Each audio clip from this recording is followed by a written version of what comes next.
Ωραία, να ξεκινήσουμε σιγά σιγά την πρώτη μας υβριδική ημερίδα του Ιατρικού Συλλόγου με θέμα τον εμβολιασμό. Κάθε αρχή και δύσκολη, αλλά η αρχή είναι και το ίμιση του παντός. Εδώ θέλω να ευχαριστήσω θερμά τον αντιπρόεδρο του Ιατρικού Συλλόγου Μαγνησίας, τον Παύλο τον Μανινδρέτο, που μας έβαλε και χρονικά όρια, ώστε να πετύχουμε να ξεκινήσουμε αυτές τις εκδηλώσεις που φιλοδοξούμε να γίνονται μια φορά το μήνα μέχρι και τον Ιούνιο, κάθε χρονιά. Με θέματα πάντοτε που αφορούν την κοινωνία και τους συναδέλφους. Θα ήθελα επίσης να ευχαριστήσω θερμά τον διοικητή του νοσοκομείου που μας παραχώρησε την αίθουσα για να κάνουμε την εκδήλωση, τους τεχνικούς μας εδώ, τον κύριο Βαγγέλη Βουργουλιάνη και τον Δημήτρη Φρατζή που είναι και γραμματέας στο σύλλογό μας, και φυσικά τους ομιλητές. Μου έκανε εντύπωση η προθυμία με την οποία δέχτηκαν αμέσως τη συμμετοχή τους και τη θεματολογία.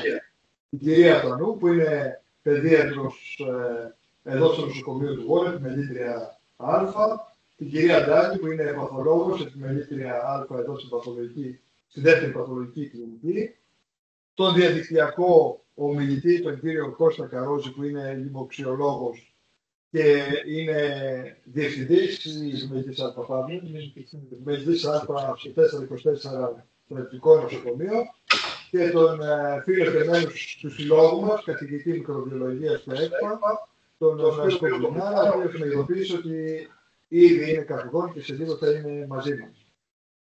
Θα παρακαλούσα την πρώτη ομιλήτρια της πρώτης υβριδικής συνεδρίασης, την κυρία Καλλιόπη Τανού, να έρθει στο βήμα και να μας παρουσιάσει το θέμα του. Πάμε εσύ κάτι που να θες να πεις. Εύχομαι οι επόμενες συναντήσεις να πάνε εξίσου πετυχημένες και ακόμα περισσότερο. Ευχαριστούμε όλους εσάς που το κάνετε πραγματικότητα. Θα μετρήσουμε και τις αδυναμίες μας σήμερα για να μπορέσουμε να είμαστε βελτιωμένοι στο μέλλον. Καλησπέρα.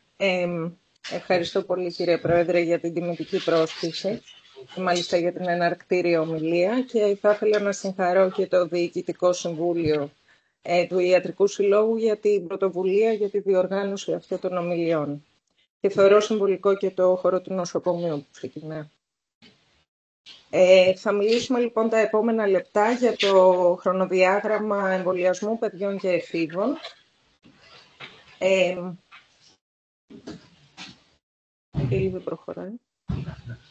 Ωραία. Η αξία του εμβολιασμού είναι γνωστή, επιστημονικά τεκμηριωμένη, αποδεδειγμένη στον χρόνο, και φαντάζομαι όλοι οι επαγγελματίες υγείας είμαστε πεπισμένοι για αυτή. Και είναι δική μας δουλειά να άρουμε και τις όποιες επιφυλάξεις των γονέων, των ασθενών μας, σε σχέση με την ασφάλεια και την αποτελεσματικότητα των εμβολίων. Είναι πολύ σημαντική η τήρηση του προτινόμενου εμβολιαστικού σχήματος. Ο επίσημος εμβολιασμός προστατεύει από τουλάχιστον 18 μεταδιδόμενα νοσήματα. Η τήρηση του προγράμματος, όταν αυτά γίνονται δηλαδή στο σωστό χρόνο, προσφέρει έγκαιρη και αποτελεσματική προστασία και προλαμβάνει τις επιπλοκές από πολύ σοβαρά νοσήματα. Φυσικά, η συλλογική ανοσία είναι αυτή που χτίζεται, και με αυτόν τον τρόπο προστατεύονται όχι μόνο οι εμβολιασμένοι, αλλά και οι ευπαθείς άνθρωποι με τους οποίους συναναστρέφονται. Οι τύποι των εμβολίων που διαθέτουμε είναι γνωστά, είναι τα εξασθενημένα εμβόλια, τα ζωντανά εξασθενημένα, τα ανενεργά εμβόλια, τα messenger RNA εμβόλια, τα οποία πρόσφατα διαθέτουμε στη φαρέτρα μας και για τα οποία πολλής λόγος έχει γίνει, ανασυνδυασμένα, πολυσαχαριδικά, συζευμένα, τοξοειδή εμβόλια, ή εμβόλια που περιέχουν ιούς φορείς, τα οποία βέβαια δεν αφορούν το παιδιατρικό πληθυσμό προς το παρόν. Το Εθνικό Πρόγραμμα Εμβολιασμού αναθεωρήθηκε πρόσφατα, τον Ιούλιο του 2024. Θα δούμε συνοπτικά το πρόγραμμα με έμφαση στις σημαντικότερες αλλαγές. Αρχικά θα αναφερθούμε στο εμβόλιο κατά του μηνικητιδοκόκκου της ομάδας Β. έχουμε δύο διαθέσιμα πρωτεϊνικά εμβόλια. Το ένα το οποίο συστήνεται στα βρέφη και το άλλο το οποίο προτείνεται, μάλλον έχει εγκριθεί για παιδιά άνω των 10 ετών. Το εμβόλιο αυτό υπάρχει πολλά χρόνια και γίνεται αρκετά χρόνια σε χώρες της Ευρωπαϊκής Ένωσης ως μέρος του Εθνικού Προγράμματος Εμβολιασμού του. Στην Ελλάδα αρκετοί γονείς με δική τους επιβάρυνση το κάνανε ήδη τα προηγούμενα χρόνια, πλέον αποζημιώνεται. Γίνεται με 3 δόσεις, 2 δόσεις σε ηλικίες 2-4 μηνών και 1 αναμνηστική στο έτος μέχρι την ηλικία των 15 μηνών.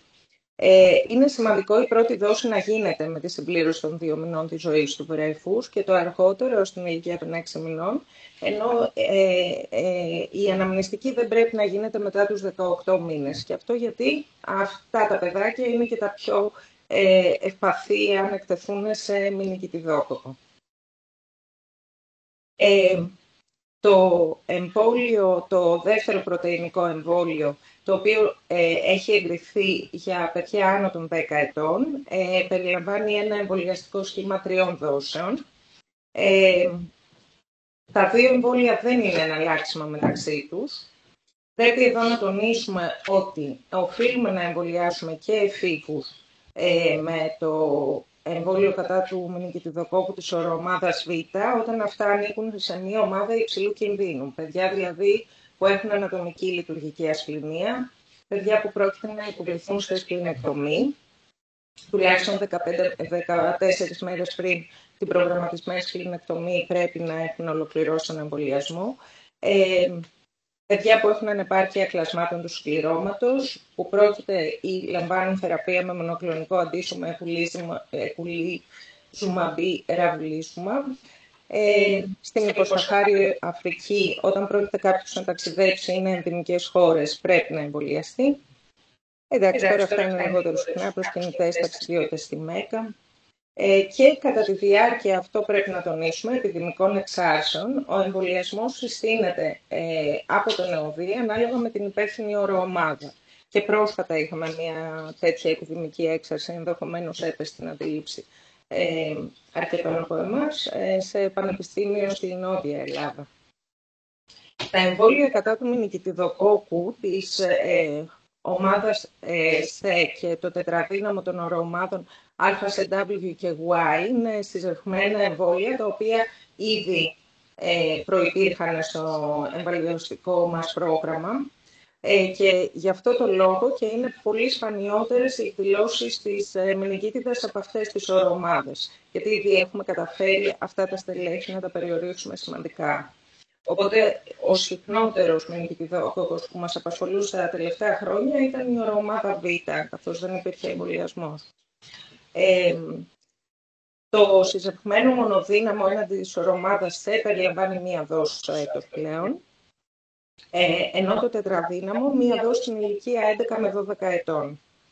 Μπορούμε όμως να εμβολιάσουμε και βρέφη με το τετραδύναμο συζευγμένο εμβόλιο, όταν αυτά ανήκουν επίσης σε μία ομάδα υψηλού κινδύνου για σοβαρή νόσηση από μηνικητιδόκοκκο, όπως είναι βρέφη και παιδιά με ανατομική λειτουργική ασθενεία, με έλλειψη κλασμάτων του συμπληρώματος ή που λαμβάνει μια θεραπεία με μονοκλονικό αντίσωμα, όπως είπαμε και προηγούμενα. Για τον HPV, ένα ενδυνάμο εμβόλιο υπάρχει διαθέσιμο στη χώρα μας, αυτό είναι που κάνουμε. Αυτό που είναι σημαντικό να γνωρίζουμε και σχετικά να ενημερώνουμε φυσικά τις οικογένειες είναι ότι πρέπει να εμβολιαστούν και τα αγόρια. Είναι σημαντικό γιατί με αυτόν τον τρόπο θα εξαλείψουμε τον HPV που είναι υπεύθυνος για τον καρκίνο του τραχύλου της μήτρας καθώς και άλλων κακοειφιών της προπτογεννητικής περιοχής και της στοματοφαραγγικής. Είναι σημαντικό ο εμβολιασμός να γίνει πριν την έναρξη της σεξουαλικής ζωής των παιδιών, οπότε προτείνεται να γίνεται στην ηλικία των 9 με 11 ετών. Εάν δεν γίνει ωστόσο, θα πρέπει να γίνει αναπλήρωση ως την ηλικία των 18 ετών. Μέχρι το Δεκέμβριο του 2025, για άλλο ένα έτος, θα αποζημιώνεται πλήρως και για εφήβους μέχρι των 18 ετών. Το σχήμα περιλαμβάνει πλέον 2 δόσεις, μόνο σε ειδικές περιπτώσεις αυξημένου κινδύνου, ανοσοκαταστολής δηλαδή, συστήνεται εμβολιασμός σε σχήμα 3 δόσεων. Να υπενθυμίσουμε ότι τα εμβόλια κατά του HPV δεν συστήνονται κατά την κοίηση. Για το εμβόλιο της γρίπης είχαμε μία ουσιαστική αλλαγή φέτος. Πλέον συστήνεται σε υγιή βρέφη και παιδιά ηλικίας 6 μηνών έως 5 ετών. Σε άτομα ηλικίας άνω των 5 ετών προτείνεται όταν εκείνα ανήκουν σε μία ομάδα αυξημένου κινδύνου. Την πρώτη φορά που θα εμβολιαστούν τα παιδάκια κάτω των 9 ετών που είχαν λάβει μόνο μία δόση στο παρελθόν πρέπει να κάνουν 2 δόσεις με μεσοδιάστημα 1 μήνα. Και γίνεται ολόκληρη δόση του τετραδύναμου αντιγρυπικού εμβολίου. Τώρα, να θυμίσουμε λιγάκι ποιες είναι οι ομάδες υψηλού κινδύνου για τη γρίπη, για να τα έχουμε στο νου μας. Πρέπει να εμβολιάσουμε τα παιδάκια που παρακολουθούμε με άσθμα ή άλλες χρόνιες πνευμονοπάθειες, με καρδιακιακά νοσήματα, ανοσοκατεσταλμένα παιδιά που έχουν υποστεί, πρόκειται να υποστούν μεταμόσχευση, συμπαγών οργάνων ή μυελού των οστών, παιδιά με αιματολογικό νόσημα, σαχαροδιαβήτη, χρόνια νεφρική υπατική νόσο, με νευρολογικά νοσήματα ή σύνδρομο Down. Στις ομάδες υψηλού κινδύνου ανήκουν οι έγκυες, οι λεχοείδες, οι φυλάζουσες. Είναι σημαντικό να θυμόμαστε ότι τα παχύσαρκα παιδιά και ενήλικες ανήκουν σε ομάδα υψηλού κινδύνου για σοβαρή νόσηση από γρίπη. Όταν έχουμε λοιπόν ένα παιδί με δείκτη μάζας σώματος πάνω από την 95η εκατοστιαία θέση, πρέπει να το εμβολιάσουμε. Τα παιδιά που βρίσκονται σε μακροχρόνια θεραπεία με ασπιρίνη λόγω του κινδύνου συνδρόμου Ρέι εάν νοσήσουν από την γρίπη. Και όσον αφορά ενήλικες, εκείνοι που βρίσκονται σε στενή επαφή με βρέφη κάτω των 6 μηνών ή με άτομα που ανήκουν σε ευπαθή ομάδα, κλειστοί πληθυσμοί, εδώ ανήκουν και τα ειδικά σχολεία, οι τρόφιμοι ιδρυμάτων, εντάξει, και άτομα που έρχονται σε συστηματική επαφή με πτηνά ή χείρους. Όσον αφορά το εμβόλιο έναντι της νόσου COVID-19, είναι μια ερώτηση που μπορεί να δεχτούμε, οπότε ας δούμε τι λένε οι οδηγίες πάνω σε αυτό το θέμα. Συστήνεται σε παιδιά άνω των 6 μηνών όταν ανήκουν σε μια ομάδα υψηλού κινδύνου. Ο εμβολιασμός είναι εποχικός με το επικαιροποιημένο κάθε χρόνο εμβόλιο και αυτές οι ομάδες υψηλού κινδύνου είναι παρόμοιες με αυτές της γρίπης, καθώς πρόκειται επίσης για ιό που προβάλλει το αναπνευστικό, άρα χρόνιες πνευμονοπάθειες, καρδιακιακά νοσήματα, ανοσοκατεσταλμένα άτομα, αιματολογικά νοσήματα, σαχαρός διαβήτης και εδώ βλέπουμε πάλι τα παχύσαρκα παιδιά, έτσι, με BMI πάνω από την 95η εκατοστιαία θέση. Το MMR δεν έχει αλλάξει κάτι. Για το MMR είναι ένα παλιό γνωστό εμβόλιο, για το οποίο όμως έχει υπάρξει πολλή συζήτηση και αμφισβήτηση, με αποτέλεσμα κατά καιρούς να έχουμε εξάρτηση λαράς, θα ακολουθήσει και αναλυτική ομιλία, οπότε δεν θα σταθώ περισσότερο. Πάντως είχαμε και πρόσφατα κρούσματα και στο νοσοκομείο μας και σε υγειονομικό. Είναι σημαντικός λοιπόν πολύ αυτός ο εμβολιασμός με το MMR. Δεν είναι νοσήματα που έχουν ξεχαστεί ή έχουν εκλείψει. Πρόκειται για το ζωντανό εξασθενημένο εμβόλιο, το οποίο περιλαμβάνει 2 δόσεις. Η πρώτη δόση στους 12 μήνες, η δεύτερη δόση ηλικία 2 με 3 ετών. Μπορεί όμως να γίνει νωρίτερα, αρκεί να έχει μεσολαβήσει ένα διάστημα 4 εβδομάδων και αυτό θα γίνει εάν πρόκειται κάποιος να ταξιδέψει σε χώρα όπου ενδημεί η λαρά ή αν υπάρχει κάποια επιδημική έξαρση. Σε αυτές τις περιπτώσεις, ακόμη και τα βρέφη μπορούν να κάνουν μία δόση από την ηλικία των 6 μηνών, ωστόσο θα πρέπει να επαναλάβουν 2 δόσεις μετά το έτος. Θα θεωρηθεί ότι δεν έχουν επαρκή ανοσιακή απάντηση. Ναι. Όσον αφορά το εμβόλιο του πνευμονιοκόκκου, έχουμε 2 εμβόλια συζευγμένα, 13 δύναμο και 15 δύναμο. Εδώ εντός παρενθέσεως να πούμε ότι κυκλοφορεί ήδη 20 δύναμο εμβόλιο για το πνευμονιοκόκκο, το οποίο χορηγείται ήδη στους ενήλικες. και η πληροφόρηση είναι ότι σύντομα θα εγκριθεί και για χορήγηση και σε παιδιά. Ο εμβολιασμός κατά του πνευμονιοκόκκου παλαιότερα είχε 3 και 1 δόση, πλέον είναι 2 οι δόσεις και 1 αναμνηστική. Ξεκινά από την βρεφική ηλικία. Εάν το παιδάκι καθυστερήσει, πάνω του έτους θα κάνει 2 δόσεις, πάνω των 2 ετών 1 δόση.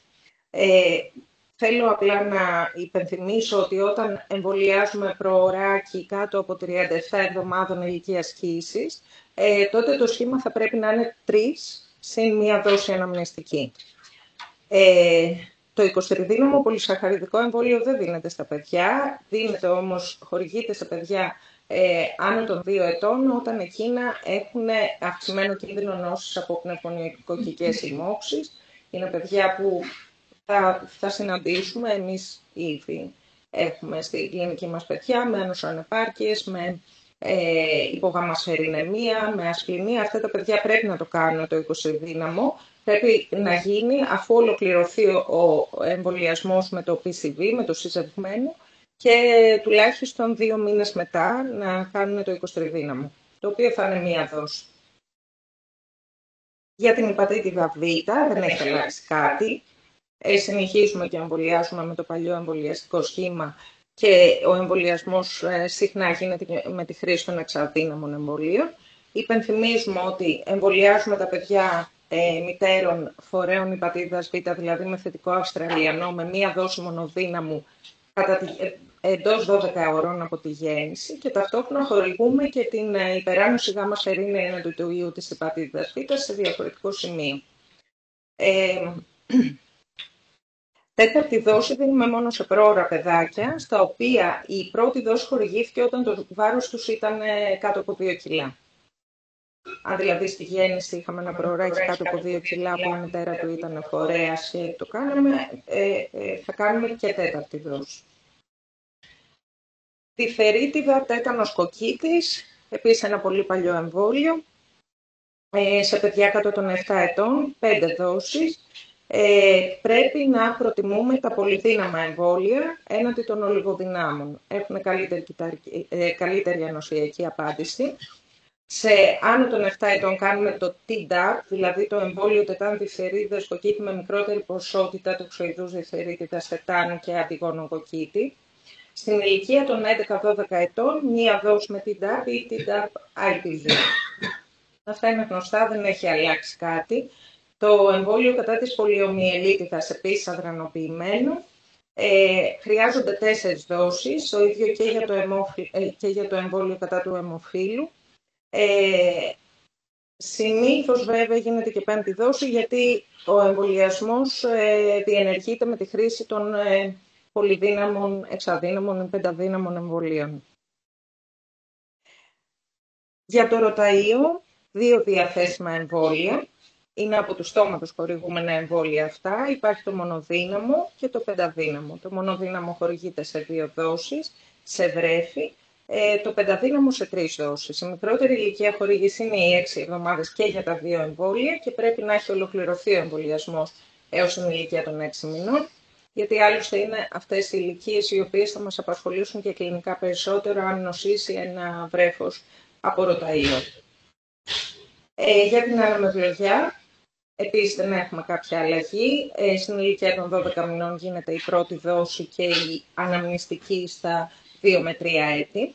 Μπορεί όμως να γίνει και νωρίτερα, αν έχουν περάσει 3 μήνες μετά την πρώτη δόση. Είναι και αυτό ένα ζωντανό εμβόλιο και αφορά παιδιά που δεν έχουν νοσήσει. Αν έχει νοσήσει ένα παιδάκι από ανεμοβλογιά, δεν χρειάζεται ο εμβολιασμός, θεωρείται ότι έχει χτίσει την ανοσία του.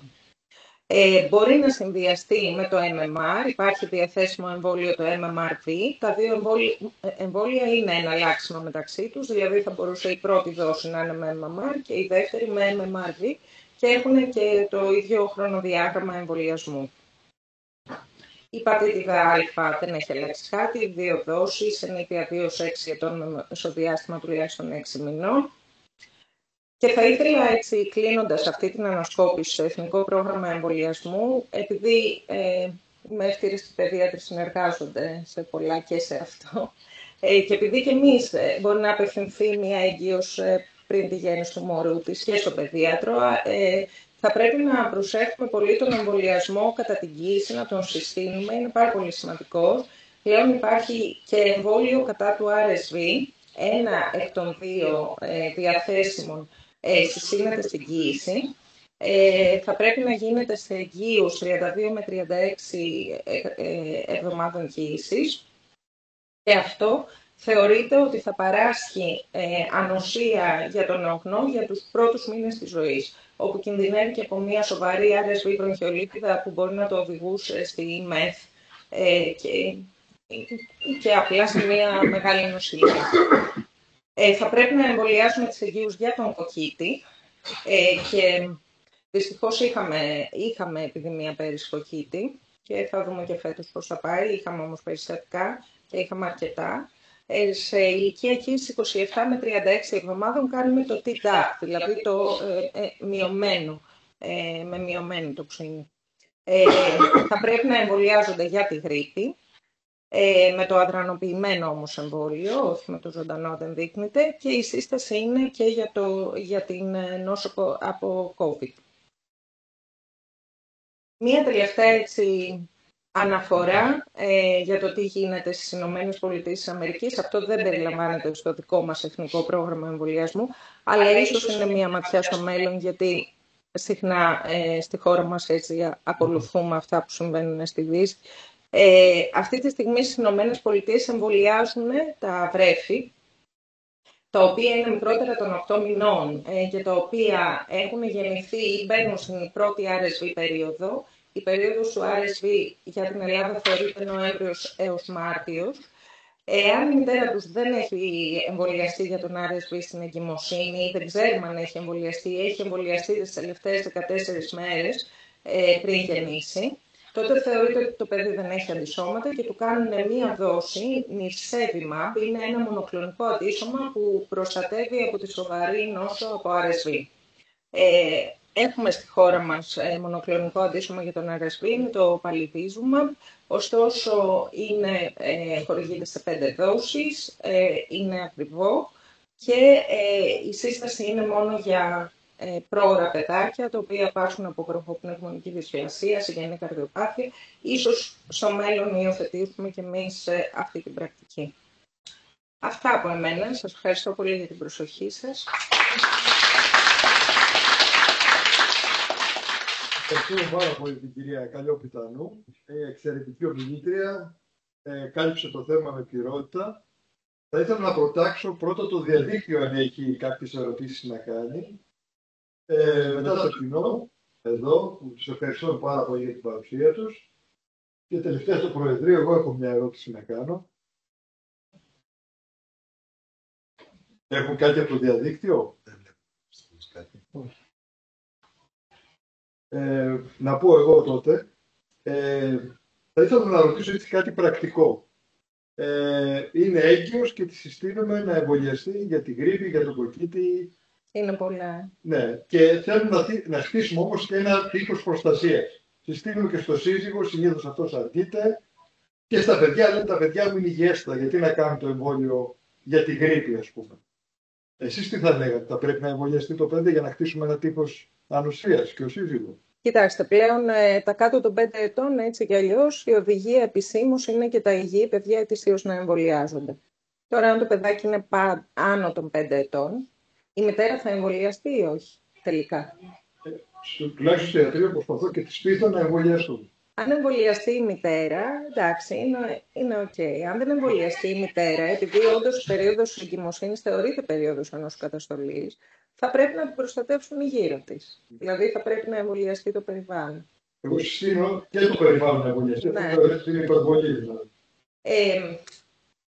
Σε αυτό, κύριε Πρόεδρε, εγώ θα απαντήσω με τις επίσημες οδηγίες, γιατί είναι ο πιο ασφαλής τρόπος. Εάν ανήκουν σε ευπαθή ομάδα, ναι.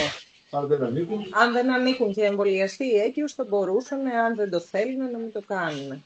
Γιατί σκοπός είναι να πούμε στο φώτι εδώ πέρα, επομένως θα πρέπει να αλλάξει την πρακτική. Γενικά το να ακολουθούμε τις οδηγίες είναι έτσι ένας ασφαλής τρόπος για έχουν αποφασίσει άλλοι για μας, οπότε είναι πιο εύκολο. Και για να συνεχίσω το ερώτημά μου, η αποτελεσματικότητα αυτών των εμβολίων, ας πούμε, για τη γρίπη ή για τον RSV, ποια είναι περίπου, τι κάλυψη σου δίνουν, είναι σίγουρο ότι δεν θα Όχι, δεν είναι σίγουρο, γι' αυτό και για τους πολύ ευπαθείς, δηλαδή τον άνω των 65, αλλά θα μας τα πει συνάδελφος μετά, δεν θα μπω, εγώ δεν τα γνωρίζω και τόσο καλά, αλλά γνωρίζω ότι βγάλανε και ενισχυμένο εμβόλιο, ακριβώς για αυτό το λόγο. Όχι, μιλάει για την περίοδο της...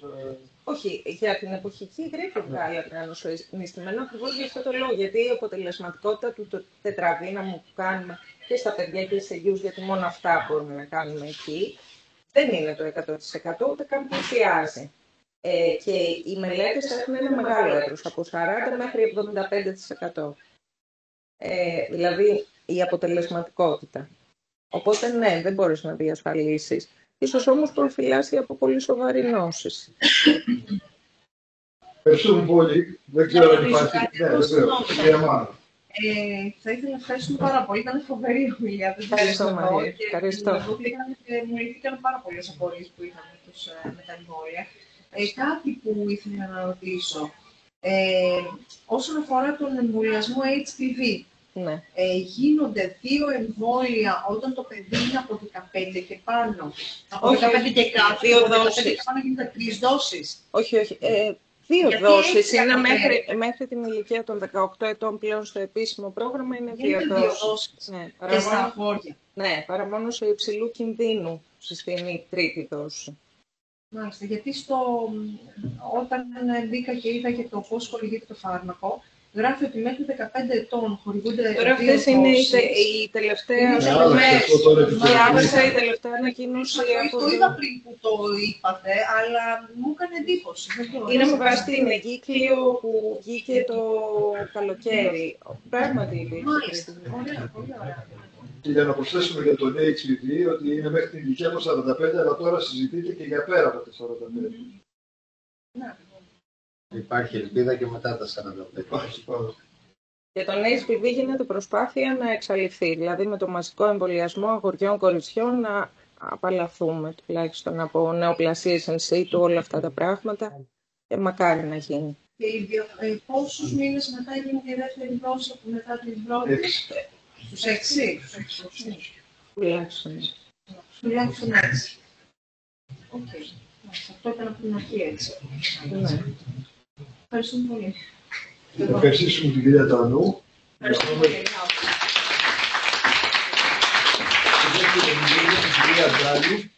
Δεν είναι από Θεσσαλονίκη. Εντάξει, θέλω να πω ότι είναι ιδιαίτερη χαρά να παρουσιάζουμε τον λοιμοξιολόγο τον κύριο Καρόση, που είναι παθολόγος και λοιμοξιολόγος. Θα εκμεταλλευτώ το γεγονός να πω ότι συνυπήρξαμε ειδικευόμενοι, είναι εξαιρετικός και άνθρωπος και επιστήμονας και είναι χαρά μας που θα μας βοηθήσει εδώ να μας πει ό,τι και γιατί πρέπει να ξέρουμε για τον εμβολιασμό και την ηλαρά στους ενήλικες. Να, μισό λεπτό. Καλησπέρα και από μένα. Εντάξει, είναι ένα θέμα το οποίο σίγουρα απασχολεί πολύ τους συμπολίτες μας και νομίζω πως ποιος είναι καλύτερα να μας πει παρά ένας εξειδικευμένος λοιμοξιολόγος πάνω στο θέμα. Μ' ακούτε? Θα τον ευχαριστήσουμε και εκείνον βέβαια να μας ασχοληθεί γιατί αυτός δεν είχε άμεσα την προσκλήση. Μπορείς να το σχεδόν δεύτερη φορά. Και αυτός έχει και την πρωτιά πάνω, με τον πρώτο ζήτημα και αυτό που Καλησπέρα σας. Καλησπέρα. Είναι η σύνθεση εντάξει, μπορώ να προχωρήσω? Ναι, ναι. Ωραία. Καλησπέρα και από μένα. Ευχαριστώ πολύ τον Ιατρικό Σύλλογο Μαγνησίας για την τιμητική πρόσκληση. Το σημερινό θέμα που θα αναπτύξω είναι η ηλαρά, η έκταση της νόσου σήμερα και ο προληπτικός εμβολιασμός. Έτσι θα ήταν ο κόσμος χωρίς τα φάρμακα και τα εμβόλια. Σίγουρα πολύ άγριος. Ο ιός της ηλαράς είναι ένας RNA ιός της ομάδας των παραμυξοϊών του γένους Morbillivirus. Ο χρόνος επόασης είναι 7 με 21 μέρες, συνήθως όμως 10 με 12. μεταδίδεται από άτομο σε άτομο αερογενώς, σε άμεση επαφή και με ειρηνικές ή φαργικές εκκρίσεις ασθενών. Παρουσιάζει πάρα πολύ ψηλή μεταδοτικότητα, με ποσοστό δευτερογενούς προσβολής ως 90% μεταξύ των επίνωσων ατόμων. Η μετάδοση γίνεται 4 ημέρες πριν και 4 ημέρες μετά την έκθεση του εξανθήματος. Η νόσος είναι πιο σοβαρή σε βρέφη και ενήλικες, κυρίως λόγω των επιπλοκών. Η κλινική εικόνα είναι λίγο πολύ γνωστή, εκδηλώνεται με πρόδρομο στάδιο που διαρκεί 2 με 4 ημέρες, με πυρετό, πεφικίτιδα, συμπτώματα από το αναπνευστικό, βήχα, εικόνα τραχιοβροχίτιδας. Χαρακτηριστική είναι η εμφάνιση των κοιλίδων Κόπλικ στο βλενογόνο του στόματος για μικρό χρονικό διάστημα και αμέσως μετά εκθίεται το χαρακτηριστικό ηλαροειδές εξάνθημα την 5η με 6η μέρα και στο τέλος έχουμε το στάδιο της ανάρρωσης. Η νόσος εμφανίζει πρώιμες επιπλοκές όπως την οξεία μέση οτίτιδα και την πνευμονία, βακτηριακές επιλημώξεις, νευρολογικές επιπλοκές, πυρετικούς σπασμούς. Ένα στους 1000 θα εμφανίσει εγκεφαλίτιδα με υπερπυρεξία, ανησυχία, διέγερση, θόλωση της διάνοιας, σπασμούς και κόμμα και σπανιότερες επιπλοκές είναι η μυοκαρδίτιδα και η πατήτιδα. Απότερες επιπλοκές είναι υποξία σκληρητική πανεγκεφαλίτιδα που μπορεί να εμφανιστεί από 7 μέχρι και 15 χρόνια μετά την νόσηση με προϊούσα επιδείνωση και τελική κατάληξη το θάνατο. Η θνητότητα από τον ιό της ηλαράς στις ανεπτυγμένες χώρες είναι 1 με 2 θάνατοι ανά 1000 κρούσματα και στις πτωχότερες χώρες αγγίζει το 25%. Είναι μια συστηματική νόσος, όπως περιγράφει εδώ η εικόνα όλες τις επιπλοκές της. Λοιπόν, η διάγνωση γίνεται με το ιστορικό της έκθεσης και του ανεπαρκούς εμβολιασμού, με τη χαρακτηριστική κλινική εικόνα και τα αντισώματα έναντι της ηλαράς, καθώς και τον μοριακό επιβεβαιωτικό έλεγχο. Οπότε τα κρούσματα κατατάσσονται σε ύποπτα, πιθανά και επιβεβαιωμένα.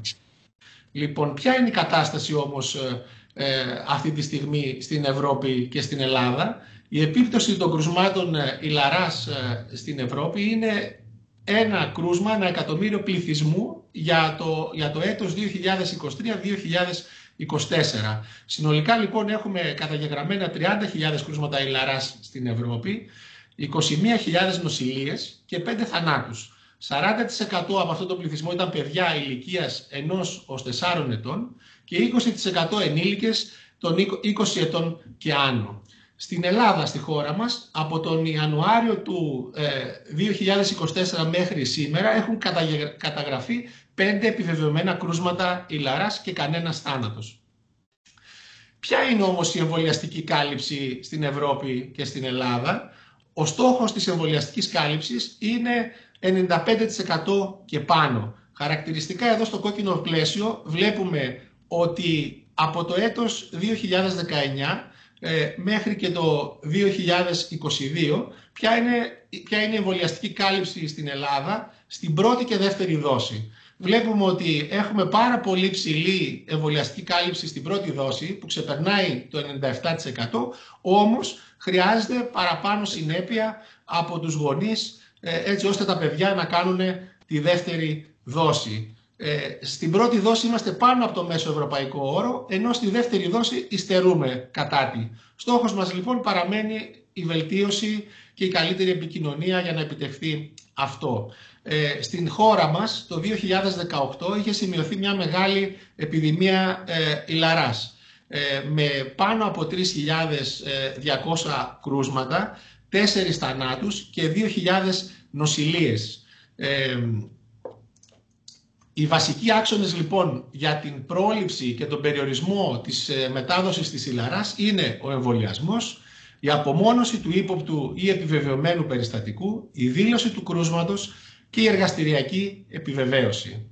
Το Εθνικό Πρόγραμμα Εμβολιασμών Ενηλίκων, αναηλικιακή ομάδα, με τελευταία αναθεώρηση τον Αύγουστο του 2024, προβλέπει για τους ενήλικες οι οποίοι δεν έχουν εμβολιαστεί ή δεν έχουν συμπληρώσει τον εμβολιασμό τους και έχουν γεννηθεί μετά το 1970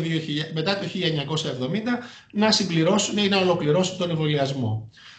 Οι ενήλικες που γεννήθηκαν πριν το 1970 θεωρούνται άνοσοι. Λοιπόν, εδώ αναφέρω το σχήμα το εμβολιαστικό των παιδιών, αλλά αναπτύχθηκε αναλυτικά από την παιδίατρό μας την προηγούμενη ομιλήτρια, οπότε την προσπερνώ αυτή τη διαφάνεια. Πάμε στους ενήλικες. Αναφορικά με τους ενήλικες, τονίζεται ότι σύμφωνα με το χρονοδιάγραμμα, όπως είπα και πριν, τα άτομα που γεννήθηκαν πριν το 1970 θεωρούνται άνοσα. Όσοι έχουν γεννηθεί μετά το 1970 θα πρέπει να εμβολιαστούν με 2 δόσεις MMR, με μεσοδιάστημα τουλάχιστον 4 εβδομάδων μεταξύ των δόσεων. Σε περίπτωση που δεν υπάρχει ιστορικό νόσησης ή ιστορικό εμβολιασμού είναι άγνωστο, το άτομο θεωρείται μη εμβολιασμένο και συστήνεται η χρήση 2 δόσεων εμβολίου με ελάχιστο μεσοδιάστημα 4 εβδομάδων. Τονίζεται ότι οι εργαζόμενοι σε χώρους παροχής υπηρεσιών υγείας βρίσκονται σε ιδιαίτερα αυξημένο κίνδυνο για την νόσηση από ηλαρά και ως εκ τούτου επίνωσα άτομα θα πρέπει να ολοκληρώνουν τον εμβολιασμό τους. Οι επαγγελματίες υγείας. Για τους επαγγελματίες υγείας συστήνεται άμεσος εμβολιασμός με 2 δόσεις MMR σε όλους τους επαγγελματίες υγείας που έχουν γεννηθεί μετά το 1970 και δεν διαθέτουν ιστορικό νόσησης ή καταγεγραμμένες 2 δόσεις εμβολίου έναντι της ηλαράς. Σε περιπτώσεις που το ιστορικό νόσησης ή εμβολιασμού έναντι της ηλαράς είναι άγνωστο ή αμφίβολο, η διενέργεια των 2 δόσεων MMR πραγματοποιείται χωρίς προηγούμενο ορολογικό έλεγχο. Με 1 δόση MMR σε επαγγελματίες υγείας με ατελή εμβολιασμό έχουμε την ολοκλήρωση του εμβολιαστικού τους σχήματος. Αν δεν υπάρχει τεκμηριωμένη ανοσία, οι γυναίκες θα πρέπει να εμβολιάζονται πριν την εγκυμοσύνη. Μετά τον εμβολιασμό συνιστάται η αποφυγή κοίησης για χρονικό διάστημα 1 μήνα. Έλεγχος για πιθανή εγκυμοσύνη πριν τη διενέργεια εμβολιασμού δεν συστήνεται. Επίσης, τυχόν εμβολιασμός τους κατά τη διάρκεια της εγκυμοσύνης δεν αποτελεί λόγο για διακοπή της. Οι έγκυες που δεν έχουν ανοσία θα πρέπει να εμβολιάζονται με MMR αμέσως μετά την ολοκλήρωση ή τυχόν διακοπή της εγκυμοσύνης και πριν την έξοδό τους από το μεευτήριο. Η αποτελεσματικότητα του εμβολίου αγγίζει το 93% μετά την πρώτη δόση και ξεπερνά το 97% μετά τη δεύτερη δόση. Εδώ στον πίνακα βλέπουμε καταγεγραμμένα κρούσματα ατόμων που νόσησαν από ηλαρά και με τα χρώματα ταυτοποιούνται αν έχουν με κόκκινο απεικονίζονται οι ανεμβολίαστοι, με το ροζ απεικονίζονται όσοι κάνανε 1 δόση και με το κίτρινο απεικονίζονται όσοι νόσησαν από ηλαρά και έχουν ολοκληρώσει το εμβολιαστικό σχήμα. Οπότε λοιπόν έτσι και στην πράξη με αληθινά δεδομένα βλέπουμε ότι δεν αγγίζει το 100% η ανοσία από τον εμβολιασμό αλλά το 97%. Ποιες είναι όμως οι πιθανές επιπλοκές από το εμβόλιο MMR? Μπορεί σε ένα 5 με 15% των παιδιών που εμβολιάζονται να εμφανίσουν πυρετό 6 με 12 μέρες μετά τον εμβολιασμό, που συνήθως διαρκεί 1 με 2 ημέρες και σπανιότερα 5 ημέρες. Μπορεί να παρουσιάσουν εξάνθημα, πόνο στις αρθρώσεις και πολύ σπάνια μπορεί να προσβληθεί ο εγκέφαλος.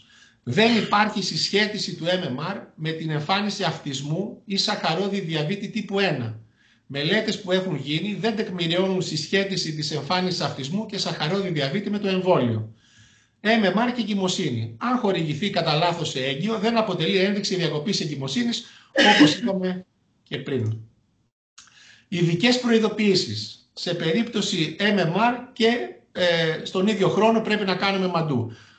Ή θα γίνουν την ίδια ημέρα, ή αν χορηγηθεί το MMR, τότε η μαντού πρέπει να καθυστερήσει 4 με 6 εβδομάδες, έτσι ώστε να μην έχουμε ψευδή αποτελέσματα. MMR και λήψη κορτικοειδών. Παιδιά που λαμβάνουν κορτικοειδή σε δόση μεγαλύτερη από 20 μιλιγκράμμ στο κιλό, πρεδνιζολόνης, για πάνω από 14 ημέρες, τότε θεωρούνται ανοσοκατασταλμένα και πρέπει να περάσει 1 μήνας μετά τη διακοπή της αγωγής για να γίνει το εμβόλιο. Αν τα παιδιά λαμβάνουν εισπνεώμενα κορτικοειδή, δεν υπάρχει πρόβλημα χορήγησης του εμβολίου. Η συγχορήγηση του MMR με άλλα εμβόλια. Μπορεί να χορηγηθεί ταυτόχρονα με άλλα εμβόλια. Εάν δεν χορηγηθεί ταυτόχρονα με το εμβόλιο της ανεμοβλογιάς, τότε πρέπει να δοθεί 28 ημέρες μετά. Η χορήγηση πρέπει να γίνεται σε ξεχωριστές σύριγγες και η ένεση σε ξεχωριστό σημείο. Ο εμβολιασμός με MMR και μεταγγίσεις παραγόγων αίματος. Το εμβόλιο MMR, όπως και τα άλλα εμβόλια από ζωντανούς μικροοργανισμούς, πρέπει να χορηγούνται 14 ημέρες πριν τη χορήγηση των παραγόγων αίματος. Αν χορηγηθούν σε μικρότερο χρονικό διάστημα, πρέπει να επαναληφθεί η δόση ή να γίνει έλεγχος αν έχει επέλθει προστασία από την νόσο. Σε περίπτωση χορήγησης συμπυκνωμένων ερυθρών, ο εμβολιασμός αναβάλλεται για 3 μήνες μετά. Εάν χορηγηθούν ανοσοσφαιρίνες, το χρονικό διάστημα που απαιτείται να μεσολαβήσει εξαρτάται από τη δόση των ανοσοσφαιρίνων. Σε νόσο Καβασάκι που χορηγούνται ανοσοσφαιρίνες, αναβάλλεται ο εμβολιασμός με MMR για 11 μήνες. Ποιες είναι οι αντεδείξεις του εμβολίου? Σε ασθενείς με ανοσοκαταστολή, σε επίνωσες γυναίκες αναπαραγωγικής ηλικίας, αποφυγή της εγκυμοσύνης για 1 μήνα μετά τον εμβολιασμό, σε άτομα που παρουσίασαν αντίδραση υπερευαισθησίας σε προηγούμενη δόση του εμβολίου, στη ζελατίνη ή στη νεομικίνη, η αλλεργία στο αυγό δεν αποτελεί αντένδειξη, το εμβόλιο θα πρέπει να χορηγείται τουλάχιστον 14 μέρες πριν τη χορήγηση γάμμα σφαιρίνης ή 3 μήνες μετά. Τώρα, σε περίπτωση που έχουμε κάποιο ύποπτο ή επιβεβαιωμένο περιστατικό, οι ασθενείς που παρουσιάζουν συμπτώματα ύποπτα για ηλαρά, παραδείγματος χάρη εξάνθημα και πυρετό, δεν πρέπει να παραμένουν σε χώρους αναμονής μαζί με άλλα άτομα ή σε κοινόχρηστους χώρους της υγειονομικής μονάδας, διότι η μεταδοτικότητα της νόσου είναι ψηλή και, όπως είπαμε, μεταδίδεται αερογενώς. Τα ύποπτα περιστατικά θα πρέπει να αναγνωρίζονται έγκαιρα με τη διαδικασία διαλογής, να τους χορηγείται απλή χειρουργική μάσκα εφόσον είναι ανεκτή και να οδηγούνται άμεσα σε θάλαμο απομόνωσης για αερογενώς μεταδιδόμενα νοσήματα ή εναλλακτικά σε μονόκλινο θάλαμο με κλειστή πόρτα. Οι επαγγελματίες υγείας που βρίσκονται σε επαφή με το ύποπτο περιστατικό θα πρέπει να εφαρμόζουν εκτός από τις βασικές προφυλάξεις και όλα τα μέτρα προφύλαξης για αερογενώς μεταδιδόμενα νοσήματα ανεξάρτητα από την κατάσταση του εμβολιασμού τους. Η δήλωση του κρούσματος είναι υποχρεωτική και όπως ορίζει το ΦΕΚ 7 Τετάρτου του 2022 μας δίνει περιθώριο 24 ώρες για να αποστείλουμε το ειδικό έντυπο που βλέπετε στην διαφάνεια. Η εργαστηριακή επιβεβαίωση. Σε κάθε ύποπτο κρούσμα ηλαράς συστήνεται η αποστολή δείγματος για μοριακό έλεγχο, το οποίο έχει ληφθεί κατά προτίμηση εντός 3 ημερών από την έναρξη του εξανθήματος, έτσι ώστε να συμπέσει η δειγματοληψία με την ιεμία και να είναι αντιπροσωπευτικό το δείγμα μας. Η αποστολή δείγματος για ορολογική εξέταση για έλεγχο παρουσίας αντισωμάτων IgM έναντι της ηλαράς, το οποίο έχει ληφθεί κατά προτίμηση μεταξύ 3 και 28 ημερών από την εμφάνιση του εξανθήματος. Τα δείγματα πρέπει να αποστέλλονται στο Εργαστήριο Αναφοράς Ηλαράς Ερυθράς στο Ελληνικό Ινστιτούτο Παστέρ. Η έκθεση σε ηλαρά για επαγγελματίες υγείας, τι πρέπει να κάνουμε σε αυτή την περίπτωση, σε χώρους παροχής φροντίδας υγείας. Ο όρος αφορά κάθε απροστάτευτη έκθεση του επαγγελματία υγείας χωρίς χρήση προστατευτικού εξοπλισμού με παραμονή σε κλειστό χώρο με ταυτόχρονη παρουσία περιστατικού ηλαράς ύποπτο ή επιβεβαιωμένο. Κλειστό χώρο όπου υπήρχε περιστατικό ηλαράς ύποπτο ή επιβεβαιωμένο τις τελευταίες 2 ώρες, καθώς έχει καταγραφεί η δυνατότητα επιβίωσης του ιού της ηλαράς στον αέρα μέχρι και 2 ώρες. Αξιολογούμε την κατάσταση ανοσίας και διαχείριση των επαγγελματιών υγείας, των ασθενών ή και των επισκεπτών που ήρθαν σε επαφή με ασθενή με ηλαρά.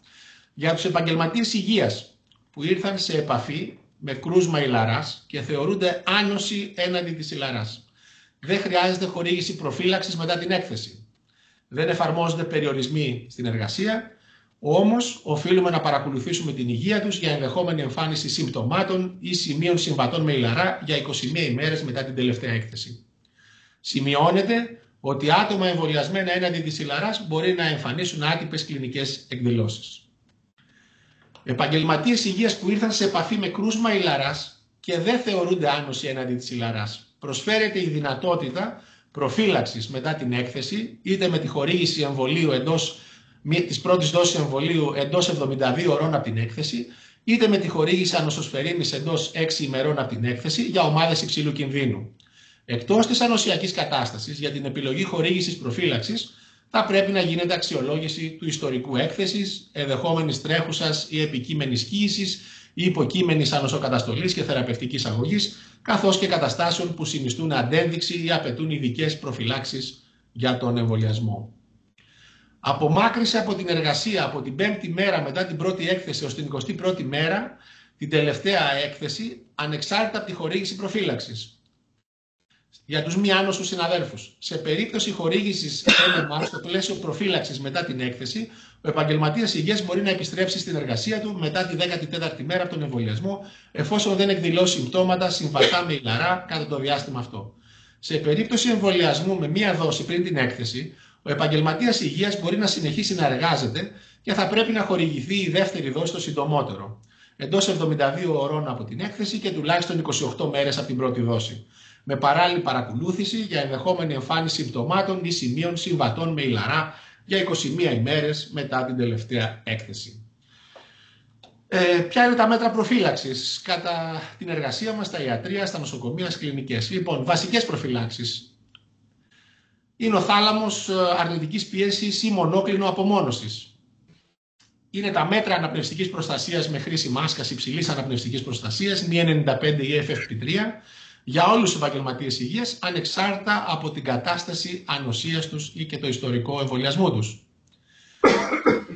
Ποιες είναι όμως οι προφυλάξεις για τα αερογενώς μεταδεδομένα νοσήματα? Η διαχείριση των ασθενών με ηλαρά, με την εφαρμογή των μέτρων προφύλαξης για αερογενώς μεταδεδομένα νοσήματα, θα πρέπει να διαρκεί έως και την 4η μέρα μετά την έκθεση του εξανθήματος. Ως μέρα 0 θεωρείται η μέρα έκθεσης του εξανθήματος. Η διάρκεια εφαρμογής των μέτρων προφύλαξης για αερογενώς μεταδιδόμενα νοσήματα παρατείνεται σε περιπτώσεις ανοσοκατασταλμένων ασθενών με ηλαρά λόγω της παρατεταμένης ιαιμίας και αποβολής του ιού. Το μήνυμα είναι λοιπόν να εμβολιαστούμε εμείς οι επαγγελματίες υγείας, καθώς και να εμβολιάσουμε όσους ακόμη το σκέφτονται ή δεν έχουν πρόσβαση σε δομές υγείας. Σας ευχαριστώ πολύ.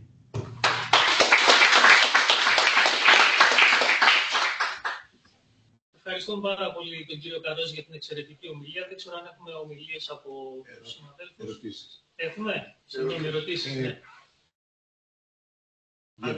Να κάνω εγώ μια ερώτηση μέχρι να δούμε από το διαδίκτυο αν υπάρχει κάποια ερώτηση από τους συναδέλφους. Η ερώτηση είναι, υπάρχει κάποιος επαγγελματίας υγείας, ο οποίος, για παράδειγμα, δεν γνωρίζει ακριβώς το ιστορικό αν είχε εμβολιαστεί ή δεν είχε εμβολιαστεί. Έχει θέση εδώ η μέτρηση αντισωμάτων, προτείνεται, ή έτσι κι αλλιώς θα πρέπει, εφόσον δεν γνωρίζει το ιστορικό, να γίνει εμβολιασμός? Η σύσταση την οποία έχω αναφέρει είναι ότι προχωράμε στον εμβολιασμό, εφόσον είναι άγνωστο το εμβολιαστικό στάτους, με 2 δόσεις, σαν να μην έχει κάνει το εμβολιαστικό σχήμα καθόλου. Τώρα, για τους συναδέρφους οι οποίοι εργάζονται σε τμήματα με ασθενείς που έχουν βαριά νοσοκαταστολή, όπως αιματολογικές κλινικές, κλινικές μεταμοσχεύσεων, ογκολογικές κλινικές, η μόνη οδός είναι ο προσδιορισμός των αντισωμάτων, γιατί υπάρχουν συνάδελφοι οι οποίοι έχουν κάνει και τις 2 δόσεις, αλλά εμπίπτουν σε αυτό το 3% που δεν έχει ανοσία. Οπότε σε αυτά τα τμήματα πιο χρήσιμο είναι να είμαστε σίγουροι για την ανοσιακή κατάσταση έναντι της ηλαράς. Ευχαριστούμε πάρα πολύ. Πραγματικά ευχαριστούμε και για την πρώτη υβριδική συμμετοχή. Να ρωτήσω και εγώ κάτι πρώτο. Ναι. Συγχαρητήρια για την εξαιρετική παρουσίαση. Είχε δίκιο ο Παύλος να επιμένει να είστε ο πρώτος διαδικτυακός ομιλητής. Εγώ θα ήθελα να δράτω με τις ευκαιρίες που είστε λοιμοξιολόγος, πόσο χρήσιμα είναι να είναι ξεχωριστά τα τμήματα για τα λοιμώδη νοσήματα στα νοσοκομεία, ώστε να μην υπάρχει έτσι δίπλα, ξέρω, ο ασθενής με το άσθμα, με αυτόν που έχει ένα λοιμώδες νόσημα και μπορεί σοβαρά να επιβαρύνει την υγεία του, έτσι. Ναι, όσον αφορά τα νοσήματα που μεταδίδονται αερογενώς, ιδανικά είναι να υπάρχουν θάλαμοι αρνητικής πίεσης σε κάθε μεγάλη νοσοκομιακή μονάδα. Σε αντίθετη περίπτωση θα πρέπει να υπάρχουν θάλαμοι μονόκλινοι με λουτρό και προθάλαμο, έτσι ώστε κατά το δυνατόν να μην έχουμε διαφυγή του αέρα του μολυσμένου στον εξωτερικό χώρο και έχουμε μικροεπιδημίες μέσα στα νοσοκομεία μας. Και το άλλο που είπατε για τα εμβόλια, θα έπρεπε κάθε άνθρωπος να ξέρει, είναι πλέον να καταγράφουν τα εμβόλια ώστε να ξέρει σε τι είναι καλυμμένος και τι όχι, γιατί σίγουρα μετά από κάποιο διάστημα δεν θυμόμαστε ούτε εμείς οι ίδιοι τι εμβόλια έχουμε. Σε αυτό το τομέα, οι παιδίατροι μας το γνωρίζουν πολύ καλά, εφαρμόζεται ηλεκτρονική καταγραφή πια εδώ και αρκετά χρόνια και έχει γίνει πολύ σημαντική δουλειά από τους παιδιάτρους κυρίως και πλέον στο σύστημα συνταγογράφησης υπάρχει δυνατότητα και εμείς οι γιατροί των ενηλίκων να ενημερώνουμε τον ατομικό φάκελο, τον εμβολιαστικό των ενήλικων ασθενών, έτσι ώστε να είναι διαθέσιμος και να γνωρίζουμε ακριβώς τι γίνεται.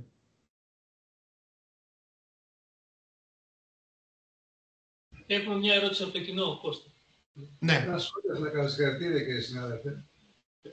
Θέλω να σας πω, να έχουμε υπόψη μας ότι η Ελλάδα έχει πολλούς ευθύνους για η Ελλάδα. Το 2017-2018 είχαμε εκατοντάδες περιστατικά.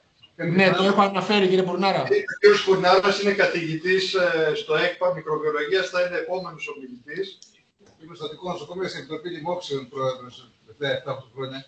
Και είχαμε περιστατικά με θανάτους και στο Αττικό. Είχαμε και επαγγελματίες υγείας. Ξεκίνησαν από Ρωμάδα κάθε περιστατικά, αλλά έχουμε εκείνους πολλούς και επαγγελματίες υγείας. Πολλούς. Μεγάλο ποσοστό. Είχαμε πολλά προβλήματα. Θα το θυμάστε, δεν ξέρω. Την επιδημία του 17-18 την ανέφερα σε μια διαφάνεια. Ίσως δεν ήσασταν ακόμη, κύριε Πουρνάρα. 3.200 ήταν οι νοσούντες στην Ελλάδα. Δεν θυμάμαι. Νομίζω 30-35. Είχαμε 5 θανάτους και 3.200... Μόνο 5 ήταν. Γιατί θυμίζει το προγραμματής υγείας. Το θυμάμαι καλά. Ένας πέθανε στο Αττικό. Ναι. Μόνο 5 δεν ήταν. Έχουμε 3.000 περιστατικά. Δηλαδή έχουμε πρόβλημα. 3.200. Είναι πρόβλημα μεγάλο. Οι εμβολιασμοί είναι απαραίτητοι. Δεν είναι κάτι που είναι στη σφαίρα του σπάνιου, του απίθανου.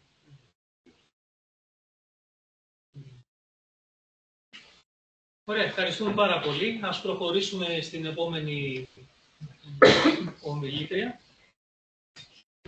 που είναι η κυρία Αντάλιου, που είναι παθολόγος επιμελήτρια στην Β' Παθολογική Κλινική και θα μας μιλήσει για τους εμβολιασμούς των ενηλίκων σήμερα, τους εποχικούς εμβολιασμούς και να δούμε τι καινούριο προτείνεται.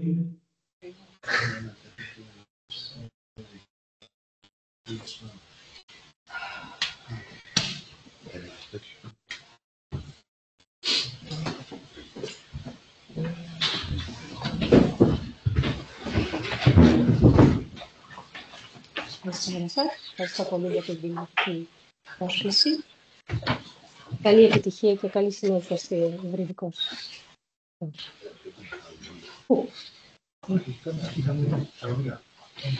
Κλήθηκα να μιλήσω για τους εποχικούς εμβολιασμούς των ενηλίκων σήμερα και για τα νεότερα δεδομένα. Βασικά να σας υπενθυμίσω για τους εμβολιασμούς έναντι της γρίπης, του COVID-19 και για τον πνευμονιόκοκο. Κατά τη διάρκεια της συγγραφής και της αναζήτησής μου έκανε εντύπωση η ιστορία, πώς δημιουργήθηκε το πρώτο εμβόλιο, που ήταν μια πολύ ωραία παρατήρηση ενός Βρετανού παθολόγου, του Έντουαρντ Ζένερ, το 1749, γεννήθηκε μέχρι το 1823, λοιπόν, ο οποίος παρατήρησε ότι οι γυναίκες που ερχόταν σε επαφή με τα ζώα και με τις αγελάδες και που τις άρμεγαν, παρουσίαζαν κάποιες φυσαλίδες στα χέρια τους, αλλά αυτές δεν νόσησαν από την ευλογιά. Θεώρησε λοιπόν σκόπιμο αυτό το υγρό από τις φυσαλίδες να το πάρει και να το εμβολιάσει σε ένα αγόρι, το James, και παρατήρησε ότι αυτό το άτομο, όταν ήρθε σε επαφή με άλλα άτομα που νοσούσαν, δεν εμφάνισε την ευλογιά. Και έτσι δημιουργήθηκε το πρώτο εμβόλιο. Λοιπόν, στα αγγλικά το εμβόλιο λέγεται vaccine και προέρχεται από τη λατινική λέξη vax, που σημαίνει αγελάδα. Αργότερα ο Παστέρ χρησιμοποίησε τη λέξη vaccine για όλα τα εμβόλια. Στην Ελλάδα χρησιμοποιούμε τον όρο εμβόλιο, εμβολίσιο. Το 1800 η μέθοδος άρχισε να εφαρμόζεται στην Ελλάδα και βλέπουμε ότι δύο Έλληνες γιατροί ήταν πρωτοπόροι του εμβολιασμού, δύο νησιώτες, ο Εμμανουήλ Τιμώνης και ο Ιάκωβος Πιλαρινός από την Κεφαλονιά. Αποτέλεσμα του εμβολιασμού έναντι της ευλογιάς ήταν να εξαφανιστεί η νόσος από τη γη επισήμως το 1980. Το τελευταίο κρούσμα στην Ελλάδα ήταν στη Μάνδρα Αττικής το 1951. Εδώ μια ωραία διαφάνεια Εδώ σας έχω βάλει το Εθνικό Πρόγραμμα Εμβολιασμού Ενηλίκων Ανηλικιακή Ομάδα, όπως το δείξανε και οι προλαλήσαντες. Και τώρα θα σας μιλήσω για το αγαπητή γρίπη influenza. Η γρίπη οφείλεται σε έναν RNA ιό που ανήκει στην οικογένεια των ορθομυξοϊών. Ο ιός προσβάλλει το αναπνευστικό σύστημα και μπορεί να προκαλέσει σοβαρές επιπλοκές, όπως όλοι γνωρίζουν. Είναι γνωστό ότι έχουμε 3 οροτύπους, τον Α, το Β και το Σ. Ο Α είναι ο κατεξοχήν νοσογόνος ιός για τον άνθρωπο και είναι υπεύθυνος για τις μεγάλες επιδημίες, ή τα 1-1 ή τα 2-2. Ο τύπος Β και Σ προσβάλλουν με τον άνθρωπο, αλλά δεν προκαλεί έτσι πανδημίες με τόσο μεγάλα συμπτώματα. Οι μεγάλες πανδημίες, η πρώτη που αναφέρεται στην ιστορία της Επιστήμης το 1889 με 90, οι πιο σοβαροί που αναφέρονται όλοι το 1918-19 η Ισπανική γρίπη με τα 1-1. Το 2009 εμφανίστηκε ο νέος ιός της γρίπης των χείρων, που προκάλεσε πανδημία, ευτυχώς όμως είχε λίγους θανάτους, 14.711. Υπολογίζεται ότι κάθε χρόνο πεθαίνουν από τη συνηθισμένη γρίπη περίπου 300.000 άτομα και βρήκα ότι το 2023 στην Αμερική καταγράφηκαν γύρω στους 800.000 εισαγωγές στο νοσοκομείο και γύρω στους 70.000 θανάτους. Το εμβόλιο για τη γρίπη 1931 απομονώθηκε ο ιός της γρίπης, απομονώθηκε και καλλιεργήθηκε σε κρόκο αυγού κότας για πρώτη φορά το 1931. Έτσι και αδραλοποιήθηκε με φορμολοΐδη και άνοιξε ο δρόμος για τη δημιουργία του εμβολίου. Η συστηματική του χορήγηση άρχισε το 1945. Γιατί χρειάζεται κάθε χρόνο να παράγουμε το εμβόλιο της γρίπης? Για 2 λόγους. Πρώτον, διότι υπάρχουν 3 είδη της γρίπης με πάρα πολλούς οροτύπους και δεύτερον, έχουμε συχνές μεταλλάξεις του ιού. Το εμβόλιο της γρίπης αποτελείται από αδρενοποιημένους ιούς και συνήθως περιλαμβάνει 2 στελέχη του τύπου Α ή τα 1-1 ή τα 3-2 και έναν ιό του τύπου Β. Εδώ βλέπετε τα είδη εμβολίων γρίπης που έχουμε. Λοιπόν, σύνθεση τετραδύναμου αντιγρυπικού εμβολίου περίοδου 2024-2025. Για τη φετινή χρονιά στην Ελλάδα κυκλοφορούν τετραδύναμα αδρενοποιημένα εμβόλια. Η σύνθεση είναι Α ή τα 1-1 και Α ή τα 3-2 και Β για Μαγκάτα και Βικτόρια, όπως και το τετραδύναμο εμβόλιο που παρασκευάζεται σε κυταροκαλλιέργειες και ιδιαίτερη κατηγορία εμβολίων. Έχουμε τα ενισχυμένα φέτος τετραδύναμα εμβόλια, είναι εμβόλια υψηλής δόσης και το εμβόλιο με νοσοαισθητικό. Οι συστάσεις. Ποιοι εμβολιάζονται? Άτομα ηλικίας 60 ετών και άνω. Παιδιά και ενήλικες που θα παρουσιάσουν ένα ή περισσότερους από τους παρακάτω περιπτωτικούς παράγοντες ή χρόνια νοσήματα.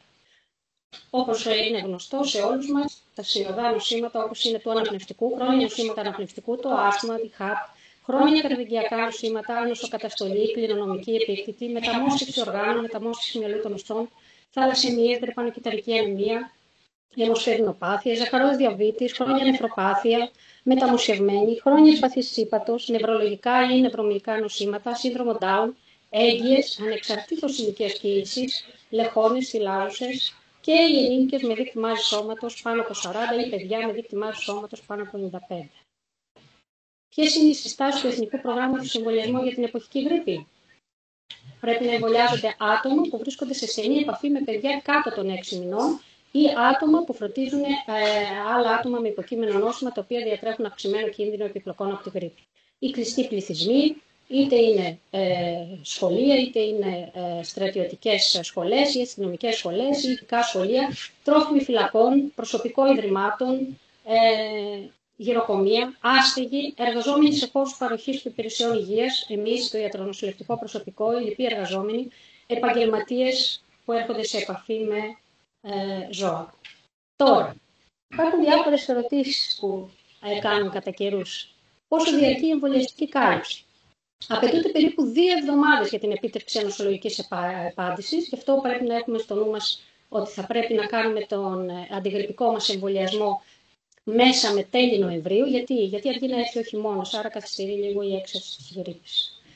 Και πρέπει να ξέρουμε ότι εξασθενεί μετά τους 6 μήνες το εμβόλιο το οποίο θα κάνουμε. Χρειάζεται επανελεκτική δόση? Όχι, δεν υπάρχουν δεδομένα, δεν ωφελεί. Το εμβόλιο της γρίπης μπορεί το ίδιο να προκαλέσει γρίπη? Όχι, γιατί είπαμε ότι έχει αδροποιημένα στελέχη του ιού. Μπορώ να εμβολιαστώ ενώ είμαι αλλεργικός? Ναι. Εάν υπάρχει κάποια σοβαρή ανεπιθύμητη αντίδραση στο αυγό, τότε μπορεί η παρουσία ιατρού να γίνει ο εμβολιασμός. Ποιες είναι οι ανεπιθύμητες ενέργειες του αντιγρυπικού εμβολίου? Ξέρουμε ότι είναι ασφαλές εμβόλιο. Ξέρουμε ότι υπάρχουν τοπικές και συστηματικές. Τοπικές, μια ερυθρότητα, ο πόνος, συστηματικές, που ο ασθενής μας μπορεί να εμφανίσει πυρετό, εμείς οι ίδιοι δηλαδή. Τώρα υπάρχει το σύνδρομο Γκιουλέ-Μπαρέ, αλλά η συχνότητά του είναι μικρότερη. 1/1 εκατομμύριο δόσεις, ποσοστό που είναι ίδιο με αυτό του γενικού πληθυσμού. Συγχορήγηση με το εμβόλιο κατά το κορονοϊό. Το αντιγρυπικό εμβόλιο μπορεί να χορηγηθεί ακόμη και την ίδια ημέρα με το εμβόλιο του κορονοϊού, διαλέγουμε διαφορετικό σημείο. Χρονικοί περιορισμοί. Έχουμε έναν ασθενή ο οποίος είναι ασυμπτωματικός ή προσυμπτωματικός, αλλά έχει θετικό εργαστηριακό έλεγχο. Θα πρέπει να κάνει το αντιγρυπικό του εμβόλιο όμως μόλις ολοκληρώσει την απομόνωσή του, όχι κατά τη διάρκεια της νόσης του. Ασυμπτωματικά άτομα που ήρθαν σε επαφή με επιβεβαιωμένο κρούσμα και έχουν αρνητικό εργαστηριακό έλεγχο μπορούν να εμβολιαστούν κανονικά. Συμπτωματικός ασθενής θα πρέπει να ολοκληρωθεί η απομόνωσή του και να εφευθεί η συμπτωματολογία της νόσου. COVID-19. Ο εμβολιασμός του πληθυσμού κατά της COVID-19 για την περίοδο 2024 και 2025 θα γίνεται πλέον με το επικαιροποιημένο εμβόλιο κατά της COVID-19 της Pfizer που έχει παραλάβει η χώρα μας. Αυτό το επικαιροποιημένο εμβόλιο μπορεί να χρησιμοποιηθεί για την πρόληψη της νόσου της COVID-19 σε ενήλικες και παιδιά ηλικίας από 6 μηνών και πάνω. Το επικαιροποιημένο εμβόλιο σε νοσοεπαρκή άτομα ηλικίας 5 ετών και άνω θα χορηγηθεί σε μία δόση εφάπαξης. Οι συστάσεις είναι ποιοι εμβολιάζονται. Εμβολιάζονται ασθενείς ηλικίας 60 ετών και άνω, άτομα ηλικίας 6 μηνών έως 59 που έχουν υποκείμενα νοσήματα, καταστάσεις που αυξάνουν τον κίνδυνο σοβαρής νόσου. Άτομα με νοσοκαταστολή, επίκτητη ή όχι. Έγκυες με υποκείμενα νοσήματα που αυξάνουν τον κίνδυνο σοβαρής νόσου. Επαγγελματίας υγείας. Το ελάχιστο προτινόμενο μεσοδιάστημα από προηγούμενο εμβολιασμό ή νόσηση για τον εμβολιασμό με το επικαιροποιημένο εμβόλιο για τη χρονική περίοδο 2024-2025 είναι τουλάχιστον 3 μήνες. Αν είσαι κάτω των 60 και θέλεις, μπορείς να εμβολιαστείς. Επισημαίνεται ότι η διαθεσιμότητα αποτελεσματικής επί του παρόντος αντιοικής θεραπείας για την νόσο δεν υποκαθιστά τα ωφέλη που έχει ο εμβολιασμός μας. Συστάσεις για ανεμβολίαστε ή μερικώς εμβολιασμένα άτομα με υποκείμενα νοσήματα εκτός της αναξοκαταστολής. Τώρα για τα παιδιά 5 ετών δεν θα αναφερθώ, αναφέρθηκε. Αν έχεις έναν ανεμβολίαστο άτομο, η σύσταση είναι για 3 δόσεις με διαφορά εβδομάδων.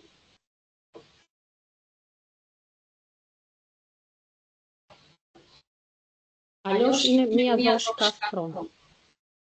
Λοιπόν, risk factor λέμε ότι είναι η μεγάλη ηλικία, λέμε ότι είναι η ανοσοκαταστολή και αν θα εμβολιαστείς έχεις 50% λιγότερο κίνδυνο να συμβεί κάποια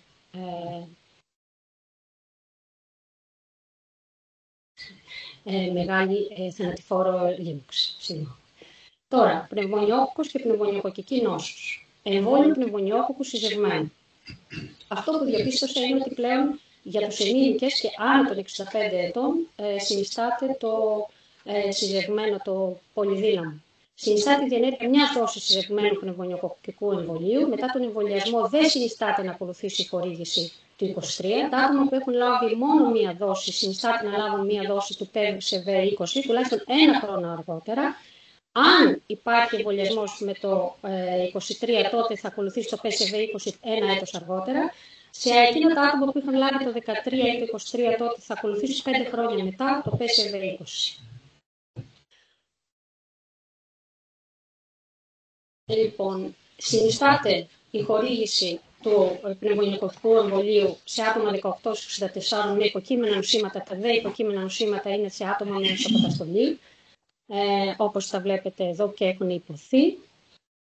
Υπάρχουν 2 τύποι αντιπνευμονιοκοκκικών εμβολίων. Υπήρχε το πνευμονιοκοκκικό συνζευγμένο και υπάρχει και το πολυζαχαριδικό το 23. Σας ευχαριστώ πολύ για την προσοχή. Ήταν λίγο εξπρές. Ευχαριστούμε πάρα πολύ την κυρία Τάνη για την τόσο λεπτομερή παρουσίαση. Εντάξει, νομίζω ότι έχουν λίγο αλλάξει τα πράγματα έτσι, σε σχέση με το πώς ήταν κατά τη διάρκεια της πανδημίας. Ναι. Και για το κορονοϊό, αλλά και ακόμη και για τον πνευμονιόκοκκο. Πλέον συστήνεται το πολύ συζευμένο. Βέβαια στους δικούς μας πληθυσμούς, για παράδειγμα στους μεταμοσχευμένους, στους νεφροπαθείς. Αν η ηλικία αυτοί θα πρέπει να εμβολιαστούν και για το εμβόλιο της γρίπης και για τον κορονοϊό Ναι, σωστά. Άρα έχουμε ακόμα ευπαθείς ομάδες που πρέπει να εμβολιαστούν. Δηλαδή, αν είσαι άνω των 60, θα πρέπει σίγουρα να εμβολιαστείς και με το εμβόλιο της γρίπης και με το εμβόλιο του πνευμονιόκοκου. Αν είσαι άνω των, του κορονοϊού και του COVID-19, και αν είσαι άνω των 65, με το εμβόλιο έναντι του πνευμονίου. Ωστόσο, αν έχεις ξηροδανωσήματα. Αυτά τα καινούργια εμβόλια, τα ενισχυμένα για τη γρίπη που αφορούν τους ανθρώπους άνω των 65.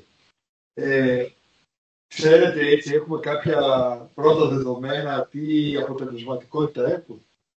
Κοιτάξτε, φέτος κυκλοφορούν στη χώρα μας. Ναι, σε σχέση με τα απλά εμβόλια, να τα πω έτσι τα άλλα. Φέτος θα κυκλοφορήσουν στη χώρα μας, οπότε δεν γνωρίζω.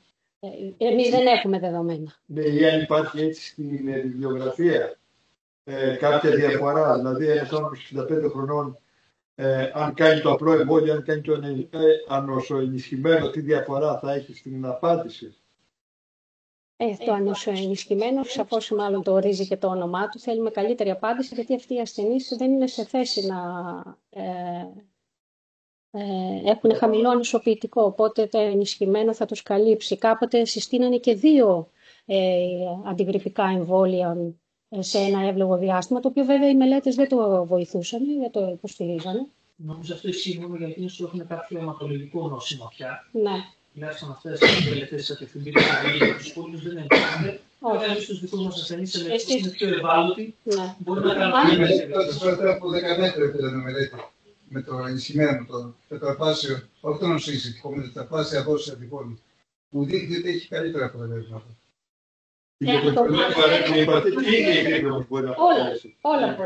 Όλα έχουν κάνει, όλα έχουν αποποιηθεί και ένας ιός από μόνος του μπορεί να μας κάνει ένα Γκουλέν-Μπαρέ. Δεν πει το εμβόλιο το κάνει. Αν και οι συστάσεις λένε ότι το ενισχυμένο θα το ξεκάνει ένας ασθενής άνω των 65, αλλά αν δεν υπάρχει διαθεσιμότητα, δεν θα το περιμένεις, θα κάνεις το συμβατικό, ό,τι κυκλοφορεί. Και αν υπάρχει αυτή η έλλειψη, θα πάμε τότε σε άλλη ηλικιακή ομάδα, άνω των 75 ετών. Δεν έχεις να περιμένεις, το αποτέλεσμα θα το δείξει. Μπορείτε να μην διευκρινίσετε, δεν το κατάλαβα. Είπατε, αν έχει κάνει το 13 δίδυμο του πνευμονιοκόκκου το συστευμένο, μπορεί να έχει το χρόνο πάνω από το 20 δίδυμο. Ναι. Αν έχει κάνει και το 13 και το 23, σε 5 χρόνια το 20. Σε 5 χρόνια. Ναι, αν έχει κάνει 2. Υπάρχουν πολλοί άνθρωποι που έχουν κάνει και τα 2. Ναι, αυτή λέγεται στην πενταετία. Κάποτε ήταν ηλικιακά. Τώρα συστήνουν μόνο το 20 αδύναμο. Αν δεν έχει κάνει τίποτα. Ναι, αν έχει κάνει τα 2 προηγούμενα, στην πενταετία επάνω θα κάνει το 20 αδύναμο. Έχουν αλλάξει. Ευχαριστώ πάρα πολύ, κύριε Ντάκη. Εξαιρετική ομιλήτρια. Βέβαια, και τίποτα στον άλλο.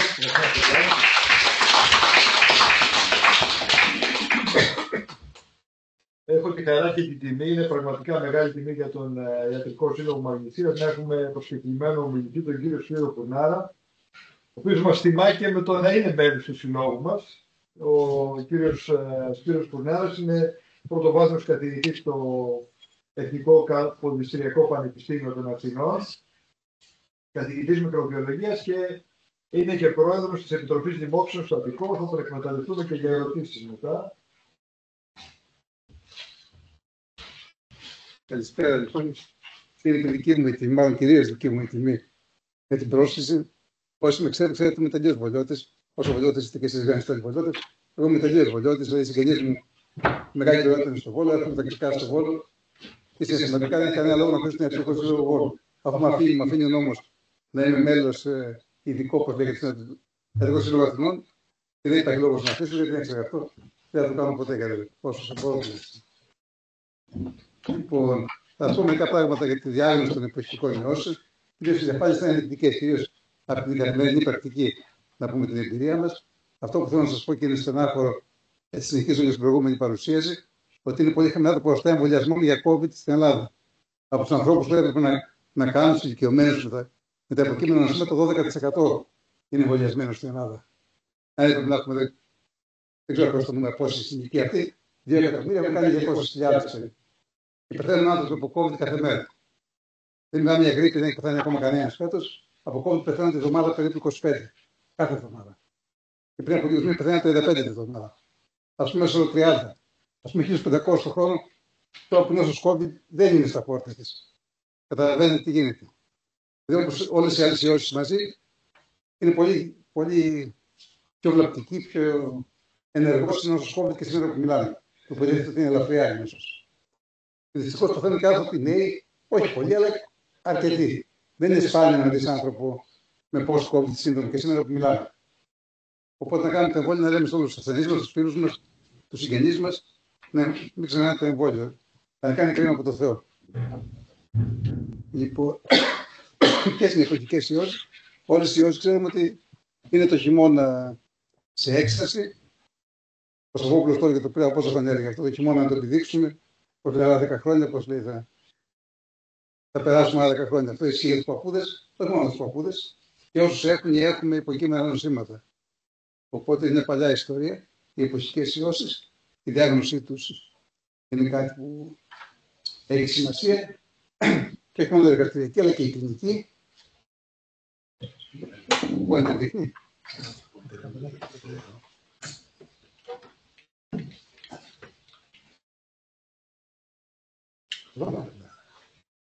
Ωραία. Δεν το χαρά, πώς θα κάνω.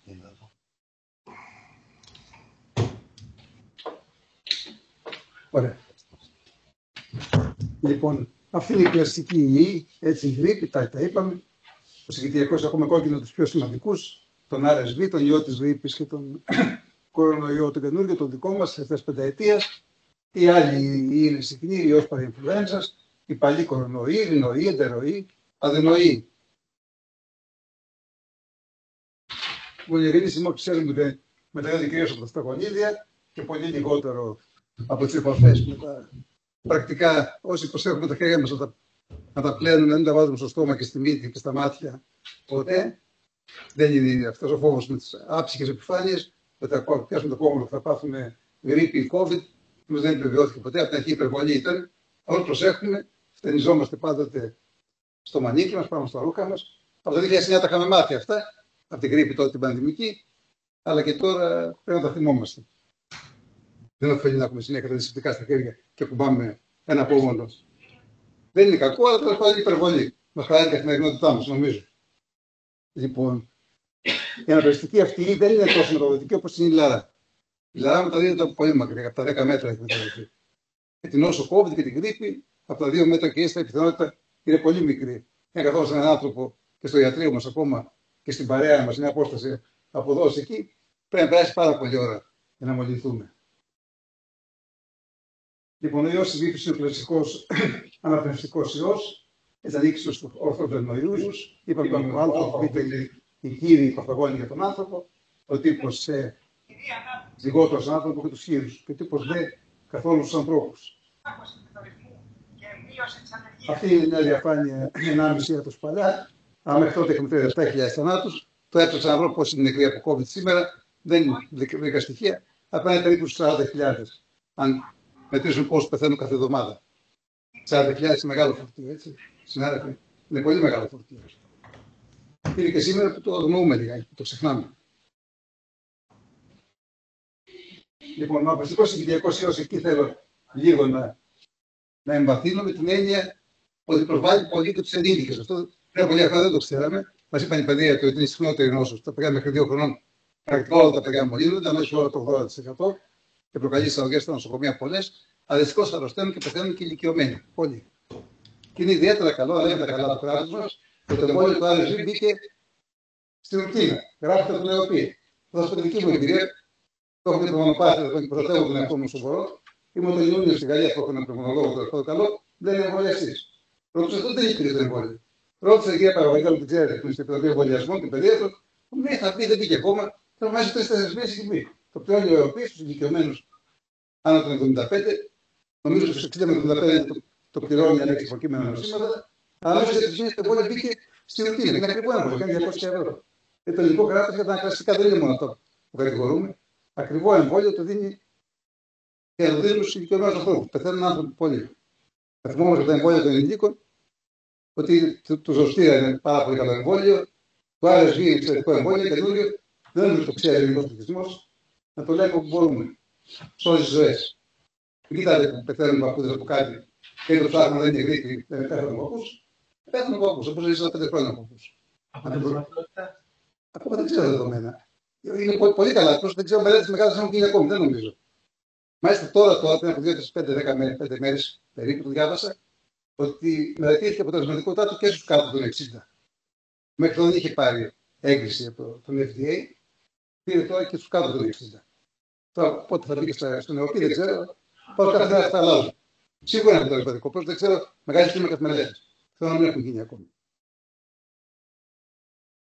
Λοιπόν, αυτές οι μάχες του κινδύνου είναι δικαιωμένες, προστατευμένοι τα παιδιά με τις σοβαρές υποκείμενες νόσους.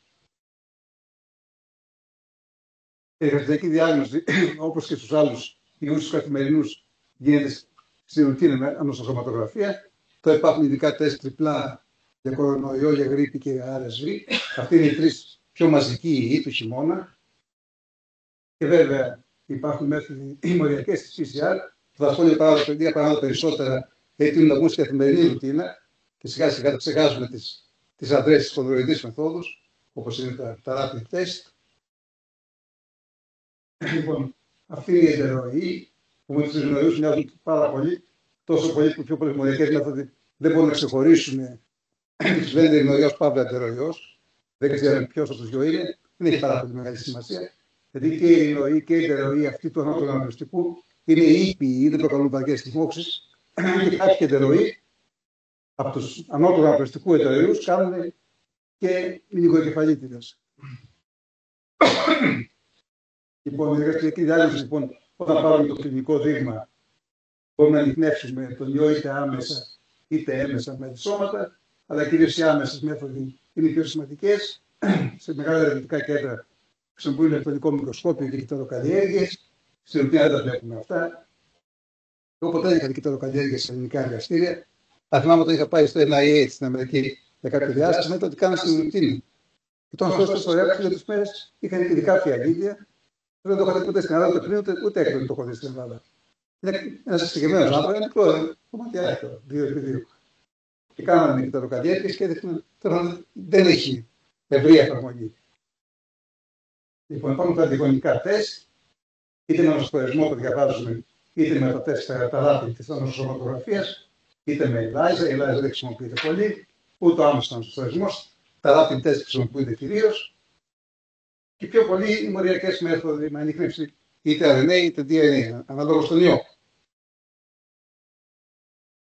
Λοιπόν, η έμεση με αντισώματα χρησιμοποιείται κυρίως επιδημιολογικά. Χρησιμοποιήθηκε στην αρχή της νόσου COVID, της πανδημίας, για να δούμε πόσοι άνθρωποι έχουν μολυνθεί. Δεν είχε πολύ μεγάλη εφαρμογή. Κάποιοι σταματήσαμε να μετράμε τα αντισώματα για κορονοϊό. Δεν βοήθησαν ποτέ ιδιαιτέρως. Έχουμε κάνει και μια μελέτη με αντισώματα, δεν θα τίποτα εντυπωσιακό. Πάμε στον τρόπο λήψης των δειγμάτων για να κάνουμε PCR ή ανοσοκομματογραφία. Παίρνουμε κυρίως ρινοφαρυντικό επίκτημα. Τα μάθαμε όλοι να παίρνουμε. Ποτέ δεν παθαίνουμε τίποτα να βάλουμε ένα στυλό 10 εκατοστά στη μύτη μας. Δεν μας δίνει τίποτα. Και άμα δεν τα κρίσει, λένε το δείγμα. Αυτό είναι μια γενική συμβουλή ότι το δείγμα, πώς παίρνουμε το δείγμα, είναι σημαντικό. Δηλαδή, αν δεν πάρει δείγμα καλό, δεν θα πάρει καλό αποτέλεσμα. Έτσι, αν δεν πάρει πολυπλένη, η πιο πολυπλένη είναι στο βάθος του ρινοφάρυγγα. Οι ορειλά συνάδελφοι ξέρουν καλύτερα ότι υπάρχει πλένη περισσότερη εκεί. Θα θυμάστε ότι τα τεστ που κάνουν στα φαρμακεία για strep test ή για rapid test που κάνουν στο φαρμακείο, δεν κάτι που κάνουν στο σπίτι τους, η πιθανότητα η ευαισθησία του να ικανοποιητική, η ευαισθησία της μεθόδου να είναι ικανοποιητική είναι πολύ μικρή. Καταλαβαίνετε, ένας άνθρωπος που δεν έχει πάει ποτέ, δεν το κάνει ποτέ, θα το βάλει στη μύτη, αποκλείται να το βάλει βαθιά και να πάρει καλή πλένη. Οπότε το αρνητικό αποτέλεσμα του strep test, α πούμε, πάνε στο φαρμακείο μαζικά πολλοί άνθρωποι και κάνουν strep test, δεν περιμένετε μεγάλη ευαισθησία. Η ειδικότητα είναι κατά τεκμήριο μεγάλη, η ευαισθησία δεν μπορεί να είναι μεγάλη. Δεν γίνεται. Όσον αφορά τον τρόπο λήψης όμως. Ναι, με τη λήψη. Δεν φταίει το τεστ. Όχι. Αν δεν βάζεις δείγμα, αν δεν βάζεις το κλείσει στο τίνο, θα πάρει μπρος. Αν δεν πάρεις αντιγόνο, αν δεν πάρεις δείγμα, πού δεν βάζεις αντιγόνο. Στον αέρα δεν γίνεται. Μας στο νοσοκομείο μας κατηγορούσαν όλοι ότι είμαστε άσχετοι γιατί λέει στα φαρμακεία δεν μας πονάνε. Λέει, εσείς εδώ μας τα κατέβετε. Λέει και άσχετος που είσαι. Τι να σου πω τώρα. Αυτό το χρησιμοποιήσουμε το δελτίο τύπου για να καταδείξουμε ότι δεν έχει να γίνει με αυτό, να γίνει σωστά. Ακριβώς. Θα πάρεις αίμα χωρίς τρυπήσεις, χωρίς θερμοκηψία. Στον αέρα αίμα γίνεται. Ο λαός, ο μελέτα χωρίς να το σπάσει τα βέρα δεν γίνεται. Ή τώρα που λέμε γι' αυτό, λέει μας το φαρμακείο σε 2 λεπτά έχει αποτέλεσμα. Γιατί εσείς θέλετε 1/4 εδώ που θέλετε. Θα αφήσουμε το λογική, γιατί δεν είναι ενδιαφέρον. Γιατί μετά να κάνουμε συζήτηση. Μπορεί να κάνουμε πάρα πολλή συζήτηση. Είναι δυνατόν να δεις 10 ευρώ στο φαρμακείο να κάνεις ένα τεστ. Μπορεί να το κάνεις στο εργαστήριο ή στον παιδίατρο. Παραπάνω δεν παίρνουν παιδίατρο από 10 ευρώ που κλείεται. Όσοι κάνουν στο τεστ, τα εργαστήρια παίρνουν σίγουρα πάνω από 10 ευρώ. Και θα το πάρει το δει με την ευθύνη όλα θα το δει. Θα δει και το ιστορικό διάρκεια, θα κοιτάξει αν δεν το που έχει. Δηλαδή δεν είναι μόνο να κάνει τεστ. Και εργαστηριακοί γιατροί δεν είναι. Είμαστε κλινικοί γιατροί, είμαστε όλοι. Κλινικοί γιατροί είναι ασχολούνται με νοσήματα. Όχι συνδέονται στην κλινική, όχι ασχολούνται με νόσου ανθρώπινε. Να το λέω. Πιστεύω ότι δεν είναι καθόλου επαγγελματικά να το δω. Συντεχνιακά. Είναι κάποιε αλήθειε. Έτσι κοντά από τα αργανία, τώρα τα ζωμάρια που μα συμφέρουν. Δεν λέει τίποτα. Λοιπόν. Αυτή είναι η μορφολογία των ιών, αυτή είναι η περίφημη έτσι, σαν στέμα, σαν κορώνα. Η εικόνα στο ηλεκτρονικό μικροσκόπιο, εδώ του λένε κορονοϊούς, γιατί μοιάζουν με στέμα, οι αδενοϊοί, οι ιοί της ρήπης, αυτές τις προεξοχές εδώ πέρα. Έτσι φαίνεται στο ηλεκτρονικό μικροσκόπιο, δεν το έχω δει, δεν τα έχετε δει ούτε εσείς. Δεν έχω δουλέψει στο ηλεκτρονικό μικροσκόπιο, οπότε δεν έχω δει καν. Λοιπόν, αυτές οι κυταροκαλλιέργειες, κοιτάζουμε την κυταροπαθογόνα δράση των ιών, πώς αλλοιώνουν οι κυταρικές σειρές, το επάζουμε εδώ μέσα, κοιτάζουμε αν έχουμε διαφύτα κύτταρα, με τρόπο χαρακτηριστικό για κάθε ιό. Και πάμε στην νοσοκομματογραφία, στην γρίπη, ας πούμε, και στον κορονοϊό, η ειδικότητα είναι κατά τεκμήριο υψηλή, γιατί είναι μέσα αντιγόνου του σώματος. Που αν γίνει σύνδεση θεωρείται ειδική, είναι μικρή πιθανότητα να μην είναι ειδική η σύνδεση, η ευαισθησία όμως είναι χαμηλή. Για διαφόρους λόγους. Πρώτον, γιατί το δείγμα υπάρχει πιθανότητα να μην είναι καλό. Και δεύτερον, γιατί όταν είναι μικρό το φορτίο δεν είναι επαρκές για να δώσει χρωματική αντίδραση. Για να το δούμε με το μάτι. Έτσι. Όλα αυτά οι αξιολόγηση των τεστ έχουν σημασία από το πόσο μεγάλο είναι ο πολλασμός της νόσου. Δηλαδή την ειδικότητα, όταν μια μέθοδος έχει ψευδοστατικά 2%. Είναι η επίπτωση είναι 2%. Ένα στα 2 είναι ψευδοστατικά. Αν η επίπτωση είναι στο 30%, θα έχει άλλα 2, θα έχει 2 στο 30. 2 στο 32. Δεν επηρεάζει πάρα πολύ τη συνολική εικόνα. Αν έχει όμως μικρή κυκλοφορία νοσηλού, θα το πάλι 2%. Και βγάζει 2% ψευδοστατικά, ένα στα 2 θα είναι ψεύτικο. Έχει σημασία λοιπόν να ξέρουμε την περίοδο που μελετούμε και με μία λέξη, αυτά δεν θα μην τα χρησιμοποιούμε πολύ όταν δεν υπάρχει κυκλοφορία νοσηλού. Δεν το κάνει στη γρήπη το καλοκαίρι, εδώ να παίζει έξω που δεν υπάρχει γρήπη, είναι πολύ μεγάλη. Στην περίοδο του χειμώνα, οι παιδίατροι τα ξέρουν καλά, γιατί τυχαίνει από πολλού παιδίατρους δημοξιολόγοι, καλύτεροι καθηγητές παιδιατρικής είναι δημοξιολόγοι. Όπως ξέρετε, άμα σκεφτείτε 10 ή 7 είναι δημοξιολόγοι, περίπου τόσο δεν είναι. Πάρουν το Σαούδι, την Παραλαγιάννη, τη Ζολιά, το Μίχο, έτσι πώς. Τη Σκούλου, 7-8. Αν είναι όλοι 10-12, θα ξέρουν καλά αυτά τα πράγματα. Ενώ το χειμώνα δεν πιστεύονται. Το καλοκαίρι δεν πιστεύονται. Αν μιλήσει γιατί παιδεία ασχολούνται πιο πολύ μαζικά με τις ιώσεις τις χειμερινές. Λοιπόν, πάμε στις μερικές μεθόδους που κατά τεκμήριο είναι καλύτερες, γιατί είναι καλύτερες, είναι αυτονόητο. Έχουν αυξημένη ευαισθησία. Παραδοσιάζουν το στόχο εκατομμύρια φορές, όταν έχεις 5 μόρια του στόχου, θα κάνεις 500 εκατομμύρια, 100 εκατομμύρια, οπότε το σήμα είναι μετρήσιμο. Έτσι, η ειδικότητα είναι πολύ μεγάλη, γιατί παίρνουν στόχους.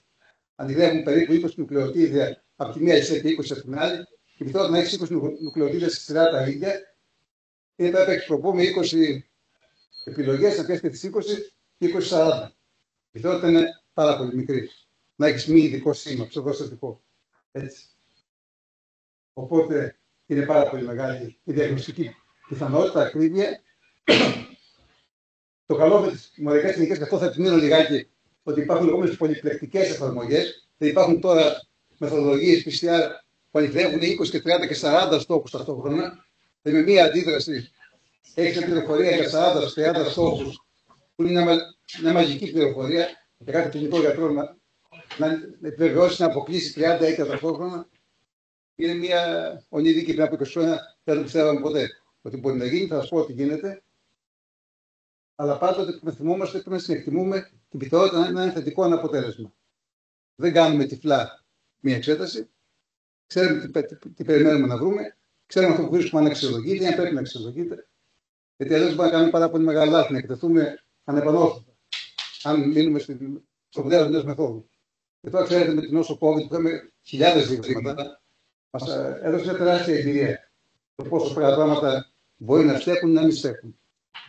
Είχαμε πάρα πολλά περιστατικά λεγόμενα. Λοιπόν, αυτά έχουν γίνει εδώ σημαντικά στο δείχνω πώς έχουν αυτοματοποιηθεί οι χειρισμοί των δειγμάτων. Θα σας πω και την εμπειρία λιγάκι τη δική μας με την πανδημία στο Αττικό Νοσοκομείο. Πρώτο Φεβρουάριο το 20 στο εργαστήριο που διεύθυνα δεν είχαμε τίποτα. Είχαμε ένα μικρό εργαστήριο εξειδικευμένο για 10 δείγματα τη μέρα, 5, 10, 20. Έσκασε η πανδημία και μας είπαν να κάνετε 50 τη μέρα στην αρχή. 50 κάναμε, 100. Μετά από 2 μήνες 500. Μετά από 4 μήνες 5 θα κάνουμε 1000 την ημέρα. Να κάνει 1000 τεστ την ημέρα μοριακά είναι μαγικό μόνο λογιστικά να το δεις, να το χειριστείς.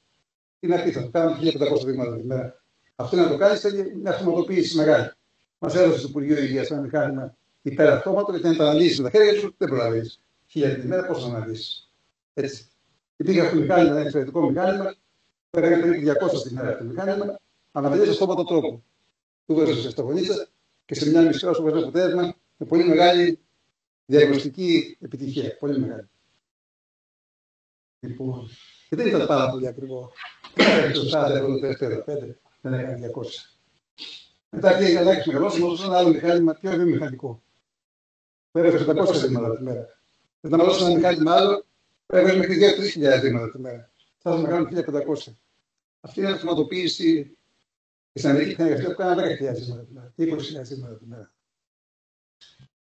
Λοιπόν, ποιο είναι το στοίχημα στις μοναδικές τεχνικές? Να ανοιχνεύουμε ώστε να δουν περισσότερα παθογόνα μαζί. Και στις αναπνευστικές ιώσεις σας έδειξε περίπου 10 ή πιθανή το χειμώνα. Αν μπορείς τους 10 να τους ανοιχνεύεις μαζί είναι σημαντικό. Δεν πρέπει να αποκλείσεις ένα να πας στον επόμενο. Πρέπει να έχεις μια μέρα να ασθενεί το παιδάκι να περιμένεις τη αναμονή. Που δεν γίνεται.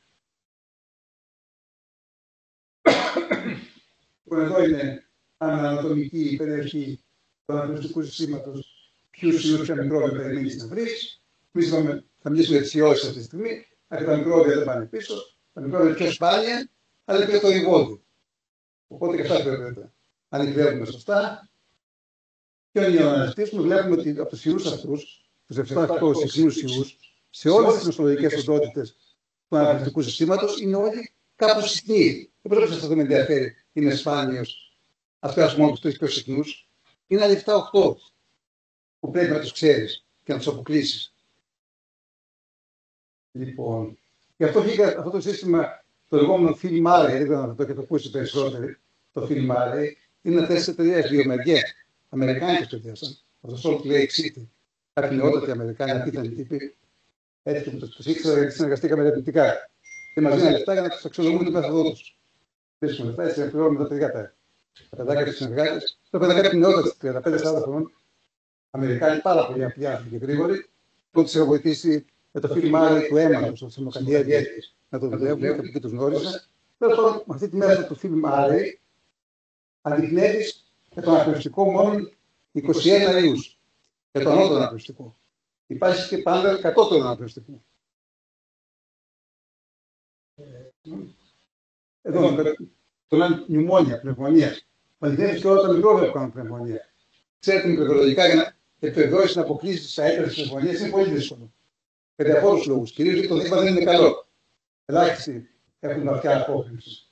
Μόνο αν μπορείς να πάρεις δροσικές εκκρίσεις, ανοιχνεύεις όλα τα μικρόβια που κάνουν πνευμονία μέσα σε μία ώρα. Μικρόβια και ιούς. Η άναση της ΜΕΤ, που είναι τιμοθάνατος του πολέμου του αναπνευστικού, που είναι κανόνας στη ΜΕΤ, δεν είναι εξαίρεση, είναι μαγικό να έχει την ακριβή διάγνωση σε μία ώρα. Ακριβία διάγνωση. Λοιπόν, πάμε στο αναπνευστικό όμως, στο ανώτερο που μας ενδιαφέρει περισσότερο. Με 3-4 λεπτά μόνο hands-on, χειρισμούς με το χέρι, σε μία ώρα έχεις αποτελέσματα. Και αυτή σημαίνει πάνω ή κάτω point of care. Point of care σημαίνει ότι δεν θέλεις εκπαιδευμένο προσωπικό. Είναι τόσο απλά που αν ξέρεις να διαβάζεις γράμματα 5 οδηγίες απλές, παίρνεις αξιόπιστο αποτέλεσμα. Ενώ η PCR χειροκίνητη θέλει ειδικές γνώσεις, επιμολύνονται, μπορείς να κάνεις λάθη σε διάφορα στάδια. Θα είναι τόσο απλά που είναι στη φάση σχεδόν του point of care. Μπορεί να γίνει και σε ένα εξωτερικό ιατρείο. Θα σας πω και το κόστος μετά. Το Φιλμάρι έχει ένα μειονέκτημα. Στο ανώτερο αναπνευστικό, δεν σου δίνει οικοφορτίο, δεν σου δίνει το CT που λέγαμε, τους κύκλους που λέγαμε στην όσο COVID, σε πολλούς κύκλους θετικοποιήθηκε. Όσο πιο λίγοι κύκλοι, τόσο πιο μεγάλο το φορτίο. Δηλαδή, οι κύκλοι παίρνουν μέχρι 40. Και ένα 5-10 κύκλους φτάνουν μέχρι 40 κύκλους. Αν γίνει θετικό το σήμα στους 20 κύκλους, σημαίνει ότι είναι πάρα πολύ μεγάλο το φορτίο. Αν χρειάζεται 30 κύκλους και 30 διπλασιασμούς του προϊόντος, είναι πιο μικρό το φορτίο. Λοιπόν, στο ανώτερο αναπνευστικό το Φιλμάρι δεν σου δίνει κύκλο θετικοποίησης. Αυτό είναι πρόβλημα. Γιατί είναι πάρα πολύ ευαίσθητη μέθοδος και στον ανοιχνεύει COVID, όταν ο άνθρωπος είναι υγιέστατος. Ανοιχνεύει πάρα πολύ μικρά φορτία, ξεπερδεύουν. Μας εξέτασε πολλές φορές. Ενώ είναι φοβερή μέθοδος, μας εξέτασε, έγιναν όλες οι άλλες μέθοδοι, καλές μεθοδικές στατιστικές, το Φιλμάρι δεν είναι θετικό. Πρέπει να μάθουμε τι έγινε τώρα. Μόνο για το COVID ισχύει αυτό ή για όλους τους νόμους? Για όλους ισχύει. Εγώ ήταν μαζικό. Είχαμε ένα περιστατικά γρήγορα. Είχαμε κάθε μέρα τα 1000, είχαμε 50 οριακά, 30 οριακά.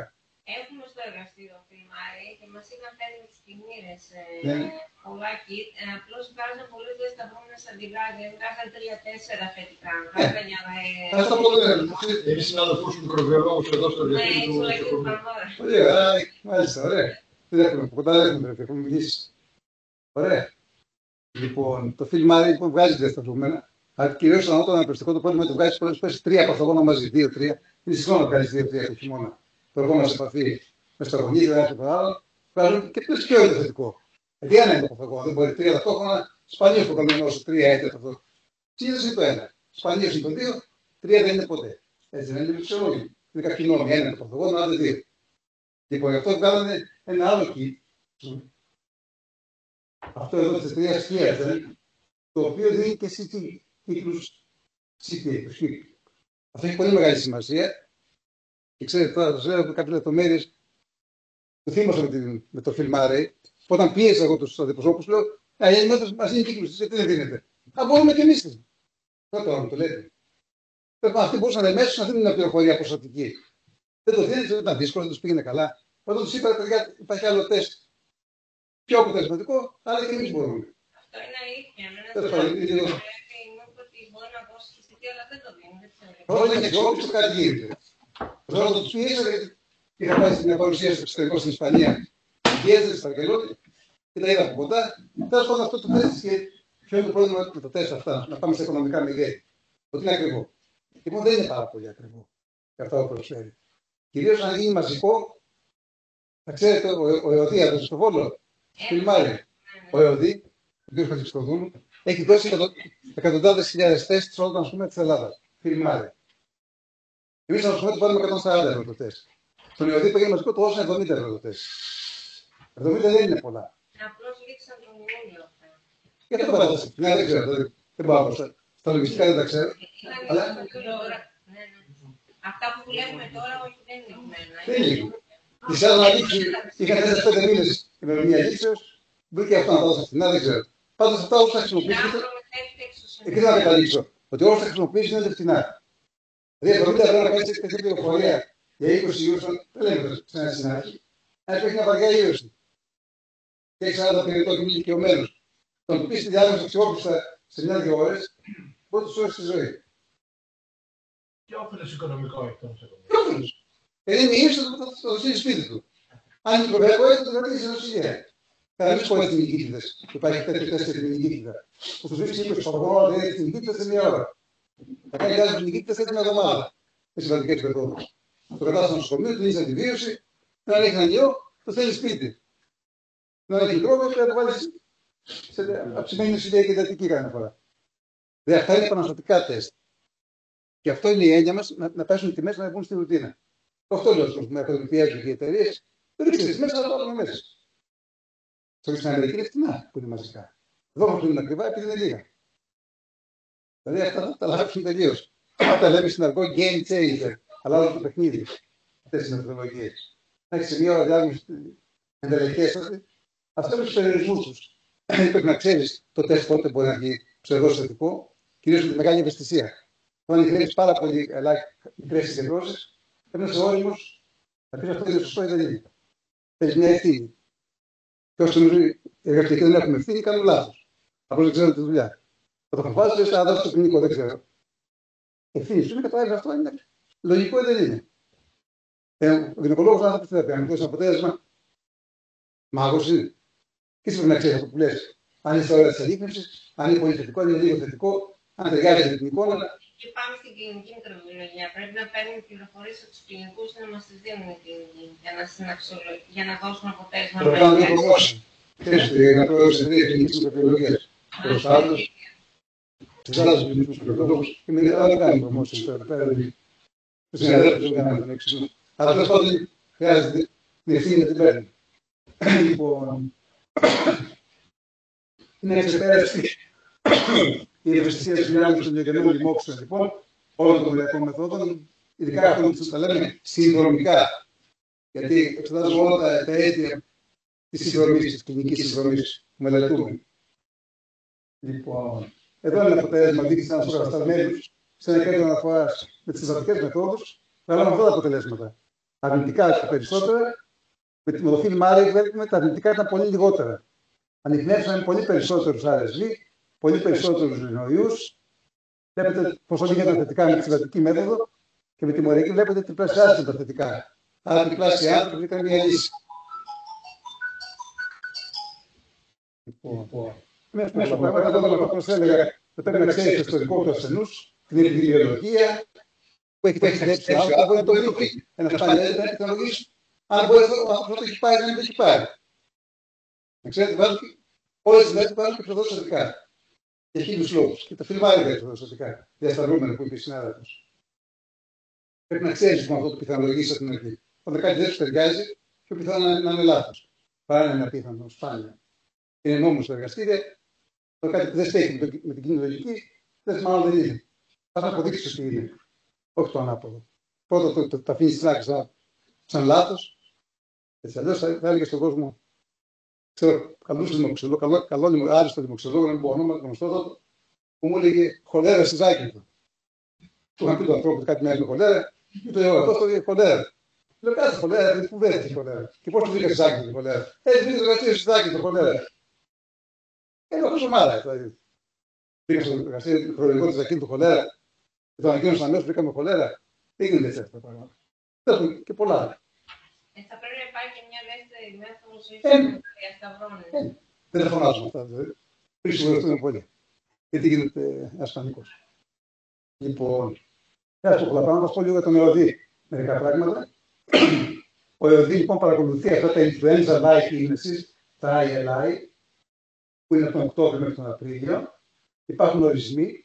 Τι είναι οξύ έντιμο του αναπνευστικού, άρρητο ή σάρι, severe acute respiratory illness ή acute respiratory illness. Έχει κάποια respiratory ευρήματα, κριτήρια. Στα κριτήρια δεν είναι τα rapid test. Αν πάτε στα κριτήρια, έχουν PCR, έχουν αντιγονικό τεστ με ανοσοστορισμό, όχι με ανοσοστοματογραφία. Τα λάθη είναι πολλά. Έτσι. Και ένα τουλάχιστον από τα κλινικά συμπτώματα. Δεν έχει εξολογήσει τίποτα, δεν έχει κανένα κλινικό σύμπτωμα ο ασθενής. Αυτά είναι νόμιμοι και εργαστηριακοί νόμοι, όχι μόνο κλινικοί. Λοιπόν, να σας πω για την τελευταία επιδημιολογία μέχρι 17 Νοεμβρίου, με την περασμένη εβδομάδα, 5 μέρες πίσω, ότι έχουμε πολύ λίγα περιστατικά σοβαρών αναπνευστικών ιώσεων.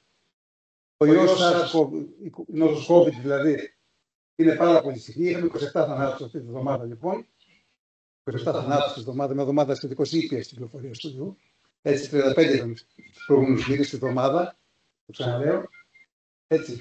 Τα λίμματα, το υλικό φορτίο στα λίμματα που είναι σημαντικό είναι χαμηλό, δεν υπάρχει μεγάλη κυκλοφορία του ιού αυτό τον καιρό. Η γρίπη είναι σχεδόν ανύπαρκτη. Υπάρχει πάρα πολύ λίγη γρίπη. Η γρίπη λοιπόν είναι σε πολύ χαμηλά επίπεδα. Δεν υπάρχει κανένα του λεγόμενου ΕΜΕ είναι νεκρός από γρίπη ακόμη. Τη εβδομάδα λοιπόν, την 46η εβδομάδα του έτους, δηλαδή την τελευταία εβδομάδα, την προηγούμενη, δεν είχαμε κανένα θάνατο και είχαμε λίγα περιστατικά, πολύ λίγα, απλά γενικά περιστατικά κοινά θετικά για γρίπη. Και η ORSV δεν είχαμε κανένα δείγμα στην κοινότητα στο δίκτυο του ΕΟΔΗ. Θα τελειώσω αυτό το τελευταίο slide. Είναι από αυτά που ΕΟΔΗ τα φιλμάρει το 9 8 Φεβρουάριο μέχρι τώρα προχθές. Έχουν βρει 986 αναπνευστικά παθογόνα. Έχουμε τρέξει κάποιες χιλιάδες τεστ, φιλμάρει Και έχουμε δύο πρώτος ιός, είναι ο ιός εντεροϊός, που κάνουν τα απλά συνάχια, ας πούμε, τις κοινάνικες. Και δεύτερο αίτιο είναι ο κορονοϊός, με 200 κρούσματα από τα 1000. Αυτά δεν είναι κοινά περιστατικά. Είναι περιστατικά που έχουν σχετικώς βαριά κλινική αναπαριστική εικόνα. Αυτά μας θέλουν για να στείλουν στον ερωτή το αποτέλεσμα. Δηλαδή, τι θέλει να κάνει, είναι να δει τι κυκλοφορεί στην κοινωνία. Ένα στο το δικό μας έστειλε 1000 αποτελέσματα. Σε 9 μήνες δεν είναι και λίγα. Έτσι ένα μεγάλο δείγμα αντιπροσωπευτικό. Το έχουν κάνει περίπου αρκετά νοσοκομεία μεγάλα, δεν ξέρω πόσα, 20-30 νοσοκομεία μεγάλα, το έχουν κάνει, έχουν 1000 δείγματα. Υπάρχει αυτή η εικόνα που μας ανακοινώνει ο Ιωδή. Μην σου κουράσω άλλο. Έχω κάποιες εικόνες από το ξημέρα που μου αρέσει πολύ ο ήλιος που βγαίνει. Έτσι, εδώ είναι ελληνικός ήλιος. Εδώ πήγαινε στο Ολλανδία και να δώσω μια ομιλία. Την επόμενη μέρα το πρωί έβαλα ολλανδικό ήλιο που ανέβηκε στο χρόνο και δεν έχω φορεστικό από τη Βάργαν. Έχουμε σκαφάκια και τη Βάργαν. Ο κ. Μενέτη ξέρει πώς φαίνεται. Ο ήλιος το πρωί στο φορεστικό. Και όταν ήταν να στο φορεστικό, στις δικές μου στάσεις, μια φωτογραφία δική μου. Έτσι, ευχαριστώ πολύ.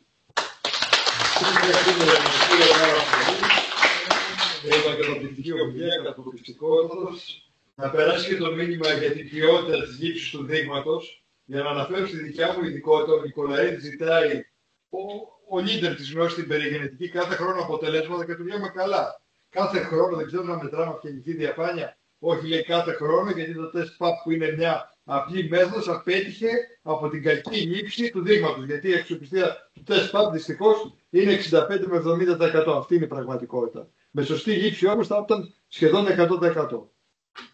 Αν δεν πεις στο Ζάκη βαθιά να πάρεις δείγματα. Χωρίς δείγματα τι να αξιολογήσει. Κυρία Δανού. Ευχαριστούμε. Για το κλίμα επειδή πλέον το χρησιμοποιούμε και εμείς και ως παιδιατρική μας έχει βοηθήσει πάρα πολύ. Απλώς θέλω να ρωτήσω, επειδή πολλές φορές ρωτήσουμε περισσότερο από ένα ήλιο. Ναι, πάμε πολύ συχνά. Αλλά πόσο καιρό μπορεί να παραμείνει η τακτοποίηση του ήλιου, ας πούμε, στη μύτη και να κάνουμε την έτοιμα. Στην πράξη, εγώ το στον κορονοϊό 15 μέρες. Στους DNA. Αν πάμε για το ιό, μήνες. Αυτό μου το μάθουν οι φοιτητές, όταν ήμουν λέκτορας, το πρώτο χρόνο, με ρώτησαν οι φοιτητές, πώς πουλάει λοιπόν το πυρήνωση. Δεν είναι πόσο καιρό. Εγώ νόμιζα να αυτή τη στιγμή, είχαμε 15 μήνες, 18 μήνες. Είναι και λογικό. Την ώρα του δεδομένου, ένας που έχει λιμόδινο πυρήνωση πάει να μιλήσει στην κοπέλα, θα την κολλήσει, όταν λιώνει στον πυρετό. Και πηγαίνει μετά από 3 μήνες, 4-5. Το έχει ξεχάσει τι κάνει. Και έτσι το λέει επόμενος. Το ίδιο σου λέω τώρα για τον Epstein Barr. Και εκεί το μεγαλογιώσει το ίδιο, και ο γιος του που έρχεται το ίδιο. Και εγώ θεωρούσα ότι τους ανοιχνεύουμε χωρίς να είναι λιμοκόνοι εκείνη τη στιγμή. Αυτό δεν μπορούμε να το πούμε. Ότι είναι ιός που επιβιώνεται μεγάλο διάστημα είναι και λιμόγονοι. Αφού σου λέω κολλάνε. Εγώ όταν το έδωσα φοιτητές στην νέος λέκτορας δεν το ήξερα. Το 1,5 χρόνο. Επίσης, δεν ξέρω να απαντήσω, παιδιά. Να το ψάξω. Τρινοϊό, εντεροϊό, ανοιχνεύουμε σε πάρα πολλά. Πάρα πολλά. Πιθανώς και παραμένει και αυτό έχω την τη σκιέζα, το οποίο είναι στο παράδειγμα είναι φθηνότερο. Τους πίεσε όλα τα παιδιά. Αν θέλει να πείτε μέσα, ρίξει την τιμή παρακάτω. Η βιομηχανία του είναι το Mercedes. Δεν σου ρίξει την τιμή για να έρθει στην αγορά, τους πειράζουν το ρογγίξο να ρίξουν στις τιμές γιατί είναι ακριβά. Τα παιδιά ρίξουν στις τιμές, αλλά βάλουμε. Τέλος πάντων, αυτό τη σκιέζα βγάζει υλικό φορτίο. Τι βγάζει σήμερα, έκαμε τριπλό τεστ, 3 θετικά, η γρήπη CT20, ο RSV30 και ο ερευνός CT35. Λες η γρήπη είναι παθογόνη σε σένα. Όταν είναι το 20 το 30, είναι 1000 φορές μεγαλύτερο φορτίο. Είναι 10 στη Δευτέρα, μάλλον 2 στη Δεκάτη, 2, 4, 8. Οι 10 κύκλοι είναι 10 φορές υποδιπλάσιο. Για τον εντεροϊό συγκεκριμένα, συγγνώμη παραμένω, είχα στείλει δείγματα που βγήκαν θετικά εδώ πέρα στην κυρία Παπά, η οποία έκανε νομίζω απλή PCR ή real-time PCR του εντεροϊού. Και είχε βγάλει το συμπέρασμα ότι είναι πολύ ευαίσθητο το φιλμάρι ή είναι της εδώ σε... Είναι πάρα πολύ ευαίσθητο. Είναι σίγουρα πολύ ευαίσθητο. Γιατί είναι νέστη PCR, είναι διπλή PCR. Η μία μες την άλλη. Κάνεις μία, κάνεις μια δεύτερη μετά εσωτερική. Γι' αυτό και δεν κάνεις συστή, να μην ξέρω τεχνικά θέματα. Κάνεις μια PCR πάνω στην άλλη, το προϊόν το ένα που χρειάζεσαι δεύτερη φορά. Αυτό είναι πάρα πολύ ευαίσθητο. Ενώ τη σκίαζε το άλλο, κάνει μία PCR. Που έχει λιγότερη ευαισθησία, από ό,τι σου βγάζει φορτίο. Να είναι εμφολιασμένοι. Εμφολιασμένοι. Ναι, δηλαδή PCR φωλιά. Αν δεν είναι στη φωλιά, δηλαδή έχει το πρώτο απ' έξω, βάζει δεύτερα πράγματα εσωτερικά, κάνει δεύτερο πρώτο προστατευτισμό. Εμφολιασμένοι είναι λέξη που δεν καταλαβαίνει κανένα, δεν το χρησιμοποιώ, αλλά είναι διπλή PCR λέω εγώ. Η μία πάνω στην άλλη.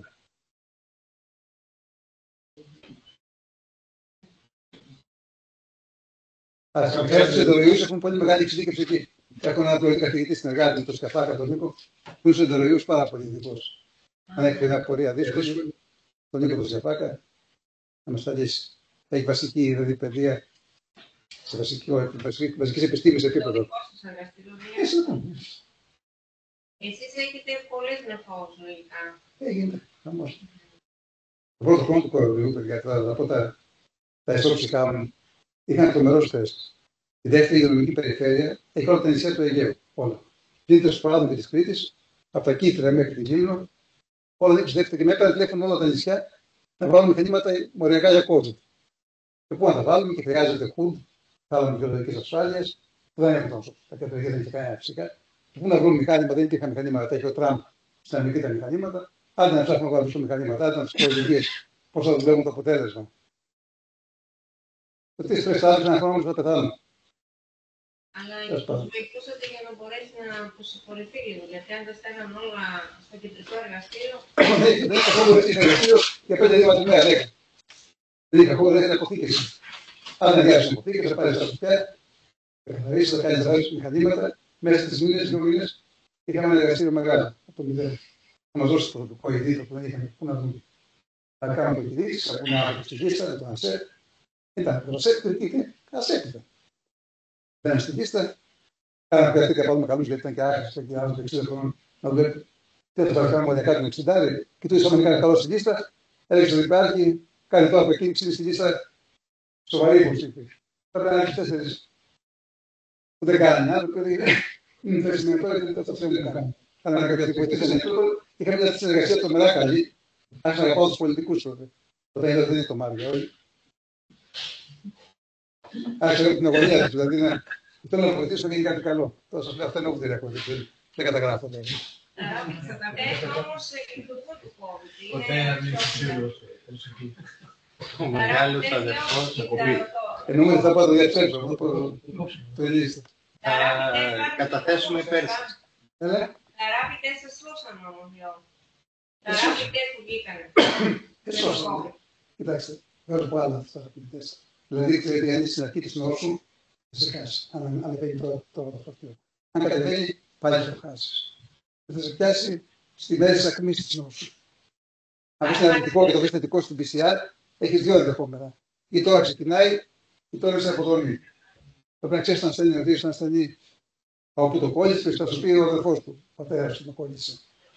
Ξέρετε, η νόσος COVID κολλάει κυρίως μέσα στα σπίτια. Εγώ στο κόλλησα, μία φορά κόλλησε στο εξωτερικό. Δεν είμαι σίγουρος όπου. Δεν ξέρω ακριβώς. Πρέπει να κόλλησε στο σπίτι μου. Από άτομα του περιβάλλοντος και όλοι μας. Κολλάει ένα στο φέρει στο σπίτι, κολλάει άλλοι 3 μετά. Οπότε ξέρεις περίπου να αξιολογήσεις. Όταν έχεις 200 δήμα, 300, δεν μπορεί να ξέρεις το ιστορικό του καθενός. Πας με πιθανότητες. Και την εμπειρία κάναμε λιγότερα λάθη, αλλά κάναμε και λάθη. Ξέρω, κάναμε λάθη σίγουρα.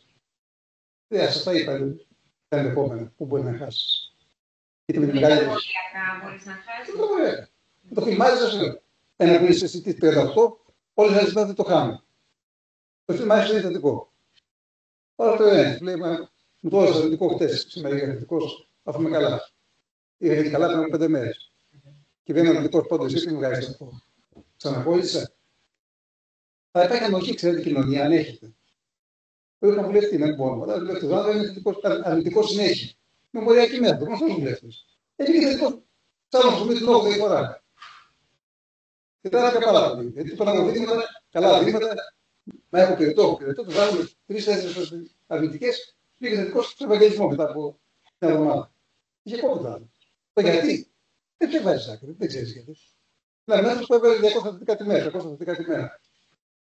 Κάτι γίνεται, κάποιοι άνθρωποι δεν έχουν τον πληροφόρο τους. Δεν ξέρω τι γίνεται. Ανεξήγητο σίγουρα. Ναι, θα 45 έχουν άνθρωπο νέος, μάχημος δηλαδή έτσι, τσαμπουκάρες, είναι καλή έννοια. Τι να το πεις. Βγαίνει και τέτοια.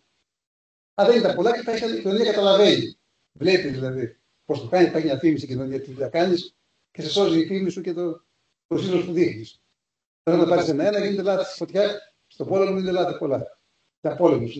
Το πρώτο μισό ήταν πόλεμος, σας το λέω από πρώτο χέρι. Μέχρι το 22 την Άνοιξη ήταν πόλεμος. Μήπως τώρα όμως γίνεται υποβάθμιση, γιατί τώρα άμα είσαι 25 νεκρούς την εβδομάδα, μήπως κάνει τα ΜΜΕ που κάτι φταίει που δεν ανακοινώνονται αυτά και δεν γίνεται ευρέως γνωστά. Γιατί να χάνεις 25 ανθρώπους κάθε εβδομάδα, 27, είναι τρομερό πρόβλημα. Όλοι μαζί είχαμε, δεν ξέρω αν θα είχαμε με την Τουρκία μια ένταση αν είχαμε 25 κάθε εβδομάδα. Δεν νομίζω. Άρα είναι σοβαρό. Βέβαια δεν ξέρω την καρμίλη των ιδιών. Φύγει μεγάλη. Μα δεν έχεις απόλυτα δίκιο που θα περάσει αυτό στο συμπέρασμα που θα κάνουμε από αυτή την ημερία. Γιατί θεωρώ ότι είναι σαν να έχουμε πόλεμο. 25 άνθρωποι, 27 μέσω όρο.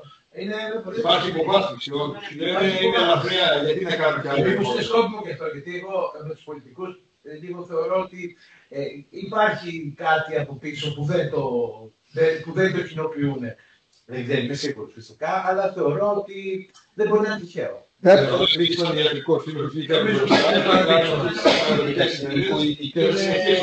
Είναι σαφές τι θέλουν οι στόχευση. Πρέπει να ξανααγκαλιάσουν τους αρνητές. Γράψτε το δελτίο που γράψτε πάνω για το εμβόλιο του COVID. Δεν μας εκμεταλλευτώ, γιατί πήγα ένα ταξίδι πρόσφατα στο Ρέγκεσμπουργκ συγκεκριμένα. Θεωρείται το καλύτερο κέντρο μικροβιολογίας στην Γερμανία. Και μας κάνανε εκεί μια ενημερωτική ομιλία για το μικροβίωμα. Και από ό,τι καταλαβαίνω και από τη δική σου ομιλία, προφανώς θα γίνεται με film array, γιατί το μικροβίωμα είναι πάρα πολύ σημαντικό για την υγεία του ανθρώπου. Λέγεται άλλη μεθόδο. Λέγεται metagenomics, next generation sequence. Ανιχνεύει το ίδιο του 16S ριβοσωμικό DNA, είναι χαρακτηριστικό του κάθε μικροβίου. Και αυτές οι συσκευές τεράστιες ανάλυσης γονιδιώματος αναλύουν το 16, το γονίδι αυτό είναι 1500 βάσεων, για όλα τα μικρόβια που υπάρχουν. 1000 μικρόβια διαφορετικά, 2000 μικρόβια διαφορετικά, σου βρίσκεις και αυτά τα 2000 μικρόβια. Ένα γονίδι ελέγχεις, αλλά το οποίο δεν είναι ίδιο όλα τα μικρόβια, είναι διαφορετικό. Οπότε η σύνθεσή του είναι χαρακτηριστική του κάθε μικροβίου. Δηλαδή έχεις, εσύ το εντερό έχεις αυτά τα 3800 μικρόβια. Εγώ έχω 3900 λίγο διαφορετικά. Και βλέπεις αυτά τα διαφορετικά, αν προδιαθέτεις κάποια νόσο. Αν σου δίνουν προδιάθεση να πάτε σε κώδικο λίπηδα. Εκεί στο αυτοάμμοσο του εντέρου έχει μεγάλη εφαρμογή. Και για την ογκολογία έχει συσχετιστεί. Και την ογκολογία. Και για το διαβήτη. Έχει δύο νωρίς ακόμη. Τα λέμε τα σωστά, είναι δύο νωρίς. Πιστεύω στο μέλλον θα είναι μια βασική εξέλιξη στην κλινική. Βρείτε personalized medicine, εξωτερικευμένη ιατρική. Και βλέπεις ακριβώς τι έχεις επάνω σου. Ξέρετε, μπορείς να στο γενικό πληθυσμό που είμαστε υγιείς, δεν έχει μεγάλη σημασία. Να στείλουν στο νοσοκομείο και υπέρ αυτό αντιβιωτικά και το έντερο του είναι άδειο από την οδηγία. Τα 5 ευρώ που θα μείνουν μέσα είναι σημαντικά. Και αυτά τα 5 θα πεθάνει σε κανείς λοιμώξη. Από το έντερο θα μου τα μικρόβια στέμας, θα μου κυρίως από το έντερο. Περιμένει ισχυμία με μια νέκρωση του εντέρου, ο φραγμός έτσι γίνεται πιο διαπερατός και φεύγουν στο αίμα. Οπότε είναι μεγάλη σημασία να δεις τι μικρόβια έχει στο έντερό σου μετά από 5 δόσεις αντιβιωτικών ή 5 διαφορετικά αντιβιωτικά, 50 δόσεις αντιβιωτικών, που δεν έχει τίποτα. Έχουν μείνει 10 μικρόβια, από 10 εκατομμύρια που είχες, έχουν μείνει 10. Εκεί έχει σημασία μεγαλύτερη. Ξέρετε, έχει σημασία στο πώς κάνει decolonization, πώς θα κάνει μεταμόσχευση. Είπα, μόνο. Δεν μπορεί να κάνει από τη μόξη. Να δεις το εντερό σου τι έχει μέσα, από πιο πριν, να πάει ειδικά να τα βγάλει το εντερό σου αυτά τα επιθετικά μικρόβια, ώστε να πάτε λιγότερο πιθανό να πάτε λίγο σοβαρή. Υπάρχουν διάφορες εφαρμογές. Ακόμα και για μεταμόσχευση κοπράνου, δηλαδή αυτό μου κάνει. Βεβαίως. Ναι, αδυνατίζεις λέει η πρόταση. Τα καθαρίζουν φυσικά, δεν είναι κοπράνο. Τα φυτά, βάζουμε το περιεχόμενο, ό,τι προέρχεται το κοπράνο. Τα προβιωτικά κάνουν κάτι στη... Είναι πρόβλημα, δεν είναι πολύ πάνω για ούτε στον κόλπο της γυναίκας. Δεν ξέρω αν γίνεται ακόμα, λίγο διαστητικό είναι. Βακτηριδιακή κοσμήτιδα, πιάσεις είναι αποτελεσματικό. Το σίγουρο είναι ότι χρειάζονται πολύ χρόνια να έχουμε αυτό να λέτε στους ασθενείς σας να μην φοβούνται τα μικρόβια. Να μην σκοτώνουν με αντισηπτικά και με τέτοια. Όχι μόνο στο κόλπο. Να ζούμε αρμονικά με τα μικρόβια. Υπάρχει το μικροβίωμα, αυτό που με έκανε εντύπωση ότι έχει 100 φορές περισσότερα γονίδια από τα σωματικά μας κύτταρα. Άρα πρέπει να συμβαίνουν αρμονικά. Ποτέ μπεταντίνη, θα χρειάζεται ποτέ μπεταντίνη. Στα πουνάκια, να φεύγουν οι βρωμιές. Και τα πολλά μικρόβια. Δεν χρειάζεται να φεύγουν όλα. Τα πολλά. Ευχαριστούμε πάρα πολύ, κύριε καθηγητά. Ήταν εξαιρετική η ομιλία και